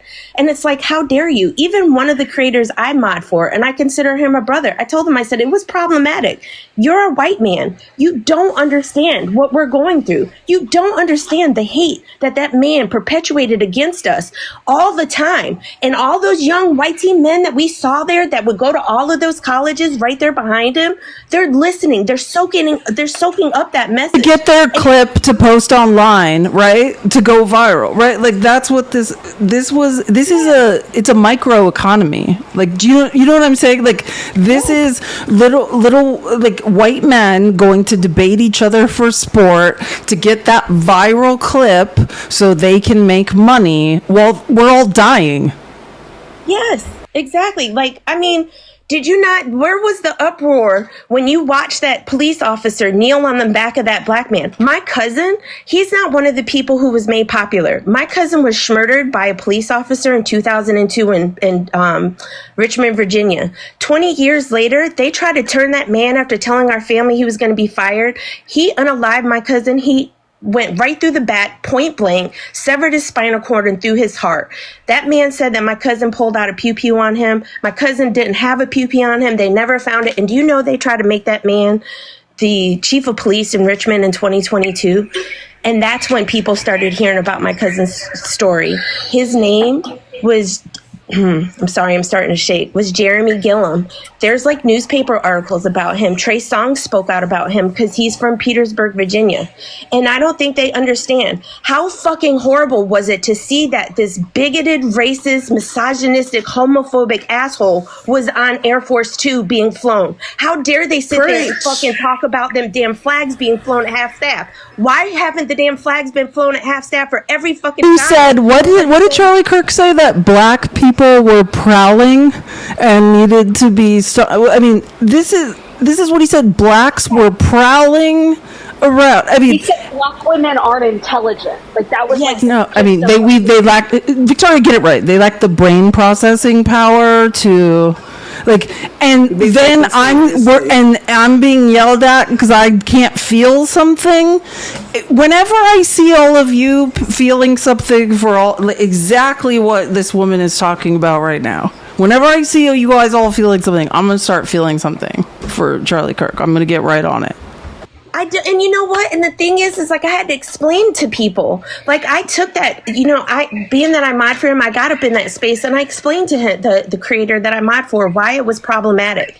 Because the thing is why you don't get to tell people who have been oppressed and who have faced hate for their entire fucking lives to feel somebody who made a fucking living off of hating on us. You don't get to do that. And prey on children. You have to understand you're part of the problem too. It's not just the right, but the white team men on the left who sat there and said that shit, you're the problem too, because you do not make us feel safe. And when I see you up there and you're whining and crying about something like that happening, Parker, I totally get it. Parker was there. I can understand him being shooken up. But how Dean handled that shit was just wrong. And Felice, don't you dare apologize for how you spoke with Miss Australia. Lana's going to scream at me for 5 hours later about stopping that. Trust me, she tells me, she screams at me at night about it. She didn't say anything wrong. And I appreciate the fact that you're playing the voices of the other people. I loved when I got on TikTok and I saw all these black women speaking out and all these people speaking out. Like, stop telling oppressed people how the fuck to feel. That's like telling a slave that they should be sad their master unalive. That's not how that shit works. You know what I said yesterday? Why is it 6 days later? Like, we're free! And they're like, shut the fuck up. It's like, are you guys okay?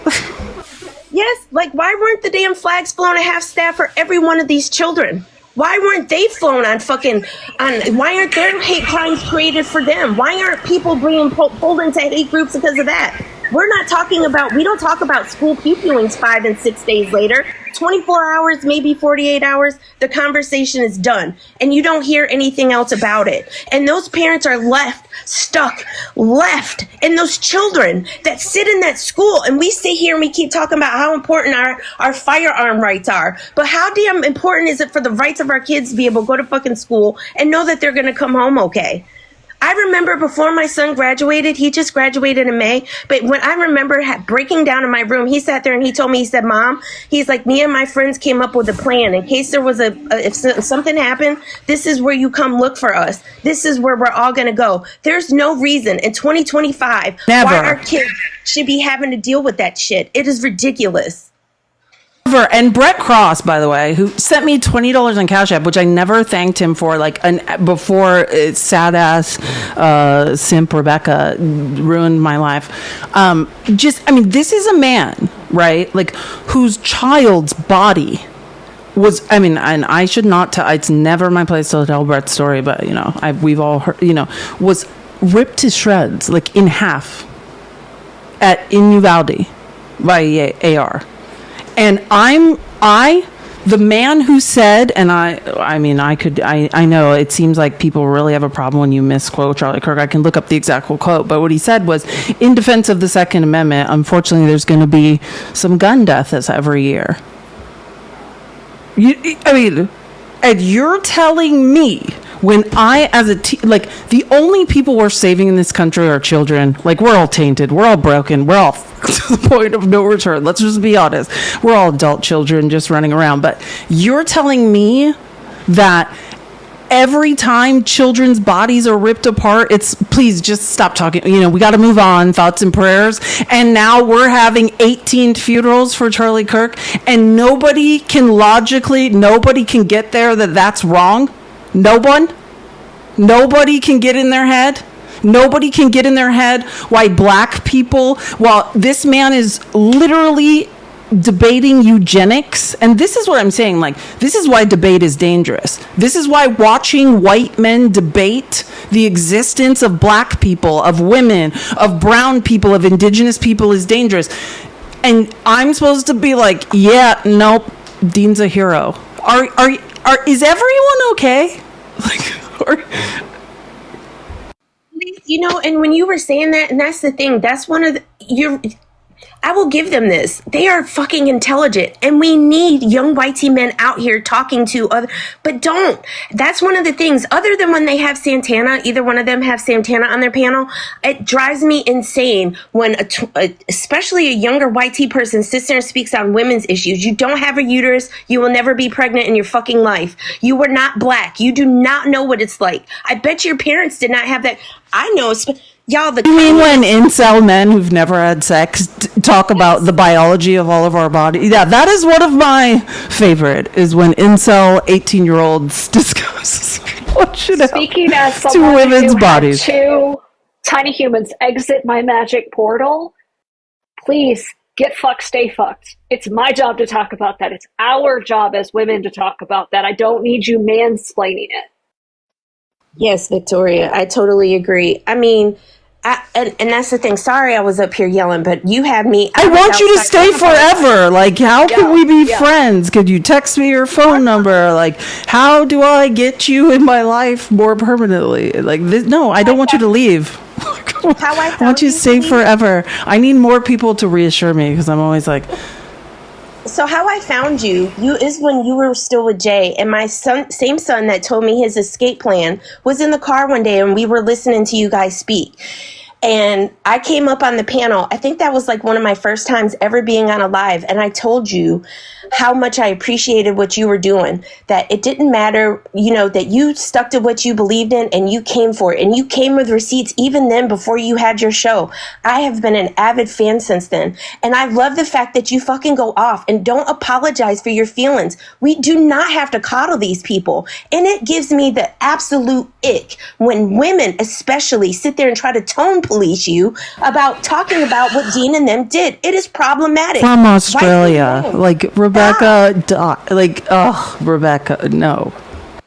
Stop doing that. And if what I'm saying is making you uncomfortable, if what Felice is saying is making you uncomfortable, anybody else, you need to sit and you need to think about, why is that making you uncomfortable? You need to, like, somebody was sitting there trying to explain, like, these people when they see CK, they look at it, they take it personally. And I'm like, the fuck? Because if you're taking that personally, are you espousing all that hateful rhetoric? I live 30 minutes east of Raleigh. They showed on our news station, they had a couple of different areas where they had remembrances. And do you know what I saw? Not one tint of melanin. And all I saw were all these red hats. And all I saw with all this MAGA stuff all over. And I'm like, all of you people are not safe. I think you need to understand that when we see that, you're not safe. And I don't care if you're sitting up here talking about, I voted for Kamala. If you're sitting up here at the same time telling people they need to feel bad about a bigoted racist and what he fucking did, you have no clue. You are totally lost and you have no idea what you're talking about. Oh my God, I can't wait. I'm going to force my way into your life, Kia. It's going to be very uncomfortable for you, but I can't wait to be best friends forever and ever.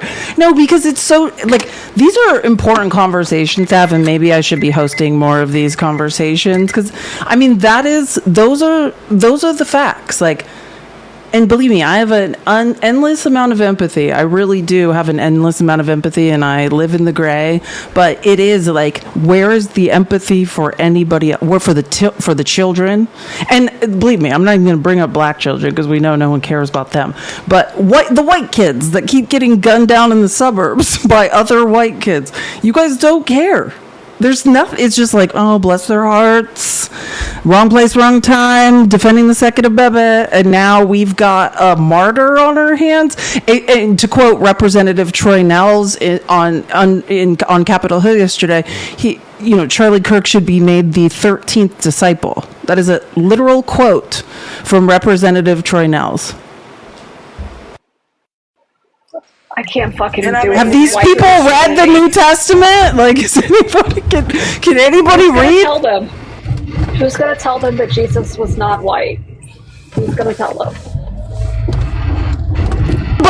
And to see like everything else with, we need to think about his kids. Do y'all think about Medgar Evers' kids?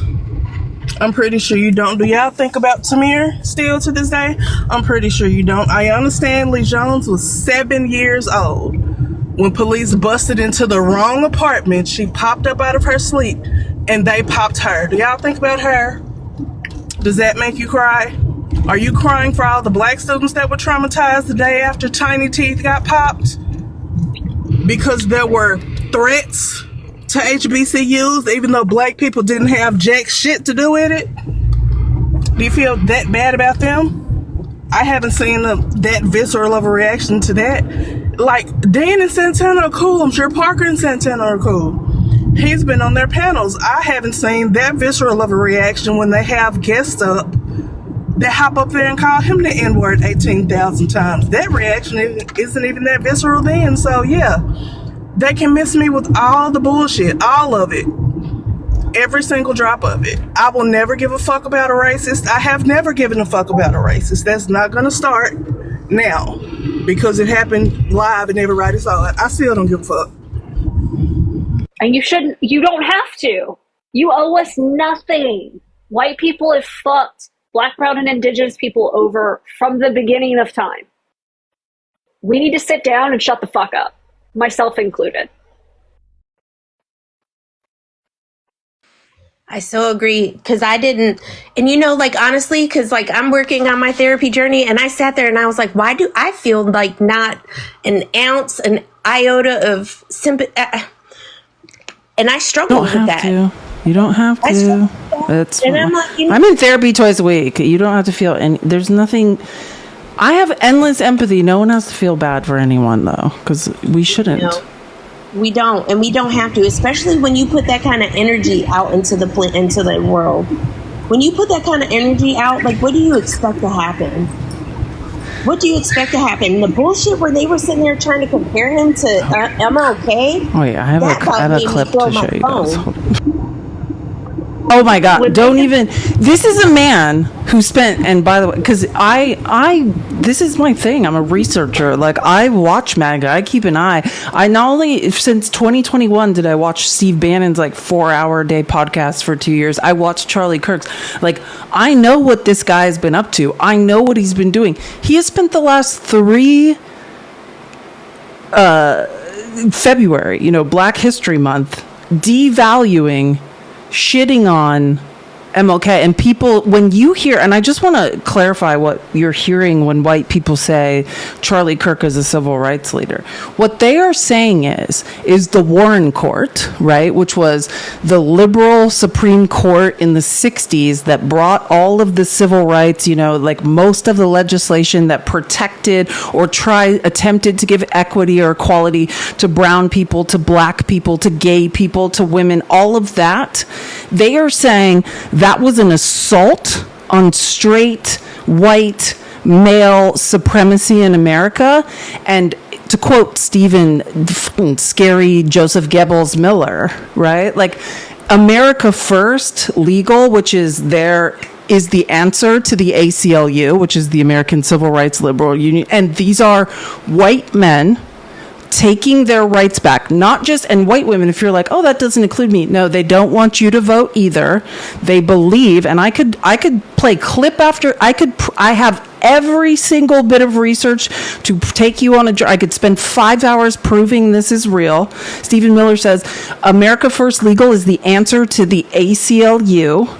We are clawing back rights from brown, black, gay people, women, right? That is what this is. When they say Charlie Kirk is a civil rights leader, they are saying he is a white civil rights leader who is clawing back equality and equity from brown and black people, from women, from gay people. That is what they are talking about. That is what they are always talking about. Sorry, I get so angry when I start talking about this. These are the same people, Felice, who will use MLK, who was hated in his time, as like this pinnacle of we should be peace. They'll only post the quotes of let's be peaceful. They'll play Amazing Grace, which is literally about the slave trade. These are white people who legitimately don't understand their history and don't understand that Jim Crow never ended and don't understand that slavery just became Jim Crow and Jim Crow just went into redlining. These are those same fucking people. And they want it to go right back to 1950s so that they can be justified in their bigotry, hatred, racism, misogyny, all the isms, all the phobias, because their little peepees need a little bit of an ego stroke. And it is true. No, sorry to interrupt, but I'll just say this. Like, it doesn't matter, like, if they take all the women and subjugate us, if they take the brown people and put them in concentration camps, if you get rid of all of us, you're still the same insecure, uneducated, small d white men. Like, you've not grown at all. You're still pathetic, insecure, and inconsequential. You just had to kill everyone or eradicate everyone around you to like feel better about your own insecurity. You will never you know what, like, for me, like, I'm a person, I punch up, right? Like, you'll never catch me. That's why I still, and I get it, I will stop apologizing to Rebecca from Australia, but like, the only reason I do is because I don't see her as a worthy opponent, you know? Like, when I attack someone, I will punch up every single time. And like, the fascinating thing about white men is I've never seen any of you punch up. Not once. You're like, is there a limpy woman who can't defend herself that I could step on really quick? Is there a gay person I can torment? Like, I'm having a bad day. I feel insecure because I'm ugly and no one wants me and I have a small d. Like, I'm looking for someone to punch down on. Like, you will never, like, if I ever feel, that's what you're watching me feel like, is like, hey, Rebecca was very clearly not a worthy opponent and I attacked, and I feel bad about that. Like, I punch up. White men are like looking down, like, who can I punch down on today? Looking down for someone. Look at the person they're holding up. He literally preyed on young minds. He preyed on barely out of leading string children. Like, these are young children. He couldn't debate an adult because he doesn't know how to debate. His whole thing was preying on children. That is his whole thing. So imagine showing up on college campuses. These are children who have no idea what's going on, and then being like, hey, I'm some creepy adult who's here to like, it's very creepy. What Charlie Kirk was doing is creepy. It's predatory. It's predatory by nature, which just goes into the trope that is Republican white men who just love to harm children. They love to harm women and children. And the reason that they harm children is because they see them as subservient and not human. It's why women feel the same way. It's why Black, brown, and indigenous people are the same way. They literally, and then you've got Michael in the chat being like, these women hate themselves. Baby boy, I don't know how to. Hey, I'm sorry, where's Michael? No, Michael, we do want to talk. Crying in the chat. Well, Michael, we do want to talk to you. We're not going to attack you. I'm sure you're looking for an opportunity to attack. There is Michael. Michael, we want to just have one white woman up here. I'm just gonna. I have no idea what Michael's saying, but Michael, I'm just gonna request for you to come up. I'm gonna be quiet. Well, let's let Michael tell it. Michael is going through some feelings. He's feeling insecure about his position as a white male in America, and he's gonna share with us how he feels. Okay, Michael, I requested for you to come up. If you don't come up, I mean, it would make you an insecure weirdo, but I did. You can do it, Michael. We'll all be quiet while you tell us how you feel. We'll center you, Michael, and all of your feelings for a second. You can just tell us what's going on, Michael. I know white men are just feeling a lot. You guys are feeling so much. He ran. They always do. I know. That's why I do it. Like, Michael, you didn't want to tell 3 women about your. Michael, it's really so strange how when you fragility. Are there any white men who would like to tell us about their feelings and why? I mean, there's none of you. It's so strange when you like just try to actually get them. They're like, "Oh, I'm at work." Okay. You've commented 867 times in this chat, and suddenly you're working. Michael, come on, you can do it. You can, Michael. You. It's time. You can punch down on us. Isn't this what you guys love? I'm so confused about men. Like, isn't this what your hobby is? Is punching down on women? Like, here we are. Explain to us why we don't know what we're talking about. I do like this. We should do this like once a week, I think. I'm down. I'm feeling this. I'm always here for. I'm getting angry. I debate sometimes now. Well, everything changes for me every day. Like the rage building inside me for mediocre white men is getting.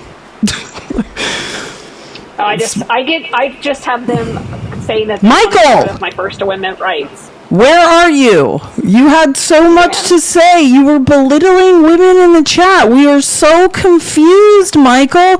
Can everyone encourage Michael to find the courage to tell us how he feels in person? Or are there any other men who have the courage to share with us how they feel? Come on, Michael. It's okay. We get it. You have a small D. You're deeply insecure. You're looking to try to belittle women, but you're actually terrified of facing us. I would be too. You can do it. No one's trying to make you feel bad.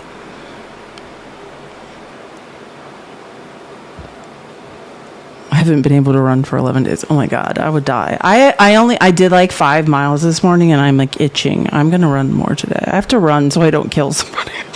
Sorry, I'm talking to Jaffs in the chat who runs too. I run like 10 miles a day to like, that's how I get my like anger out. I'm like, I have to exhaust myself so I don't show up on the internet to terrorize insecure white males. Are there no white males that would like to defend Charlie Kirk's untimely unaliving? Hey, this is just a random question since we're doing this. Is anyone opposed to me just restarting this live and then we just try to debate white males? Kia, are you available for this? Or like, I mean, I'm feeling very hostile. Feeling a little spicy? What? I said, are you feeling a little spicy? Yeah, no, I'm saying, should we, are you available? Do you want to restart the live and talk to white men about their deep-seated insecurities? I have nothing going right now. Unless there's a man who, yeah, like maybe we should just ask men, like, what's wrong with you? Why will you die on this Charlie Kirk hill? Speaking of tiny men, I gotta drop because my tiny humans just came in. Well, if you want to join later, if we do this, you're welcome. Later, Gator. Okay. Well, I'm just saying, like, to get more weird men. Well, no, only because this live I started hours ago has been flagged and limited via. Like, there's no. I've been in trouble for hours on this live since before any of us came up. But if Joanna, are you available? Do you feel like debating some idiot men? Okay. Well, then, if you want to, Kia, I'm going. If you want to just come back, I'm going to just restart the live, and then we can just see if any men want to explain to us how they feel about Charlie Kirk. I'm fine with that. Okay, cool. I'm going to literally just end this live and restart because TikTok is weird now. It's a very fair assessment, Bonnie. I think that's the most accurate assessment we've had today of what is going on TikTok and this algorithm. It is strange, and hopefully they iron it out, because it's like every time I speak, I got 17 violations in the first hour of my life. One, no appeals, never got banned though. Like, I don't, like, I'm like, are violations bad, or do you just keep continuing on? Like, do you never get banned anymore? You just get violations, and then what, do they add up to something? Because I swear to God, this live has at least 8 violations that I never won the appeals on, and I'm just still talking. So nobody knows. You had like 13 yesterday in the first 30 minutes. I'm like, do violations mean anything? Like, does it stop you from being online? Like, I have no idea. I'm like, at some point, like lives used to like shut down. But apparently you're just like, hey, you're on your 18th violation, you did not win the appeal, and you just get to keep talking. It's like, okay, cool. But I want the live to be pushed. I'm going to actually, not to scare anyone. Kia, are you going to come back? Are you going to be here? Okay, because I'm also going to just text you right now my cell phone number, because that way we can coordinate outside of this app as well if ever need be.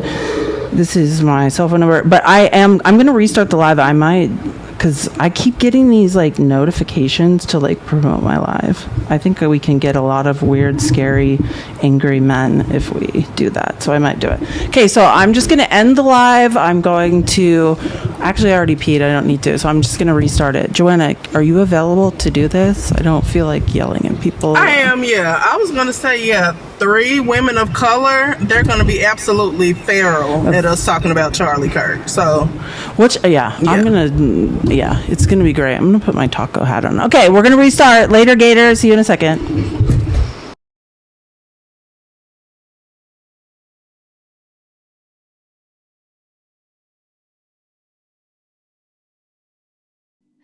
The old-fashioned way, it was like a never-ending battle, and it was such a waste of time. And remember, free shipping and a risk-free trial are waiting for you. Take action now and solve all your drain problems once and for all. Let me ask you, have you ever had a situation where you were in a hurry and your drain was clogged? It's so frustrating, right? Well, with this drain cleaning grabber, you can quickly resolve that issue. You can be back to your normal routine in no time. You won't have to panic every time you notice a slow draining sink or tub, compared to other drain cleaning solutions on the market. This one stands out. It's more user-friendly, more effective, and more affordable. It's the complete package. The free shipping is a real incentive. You don't have to worry about calculating shipping costs or waiting for long-distance deliveries. It will be at your doorstep fast.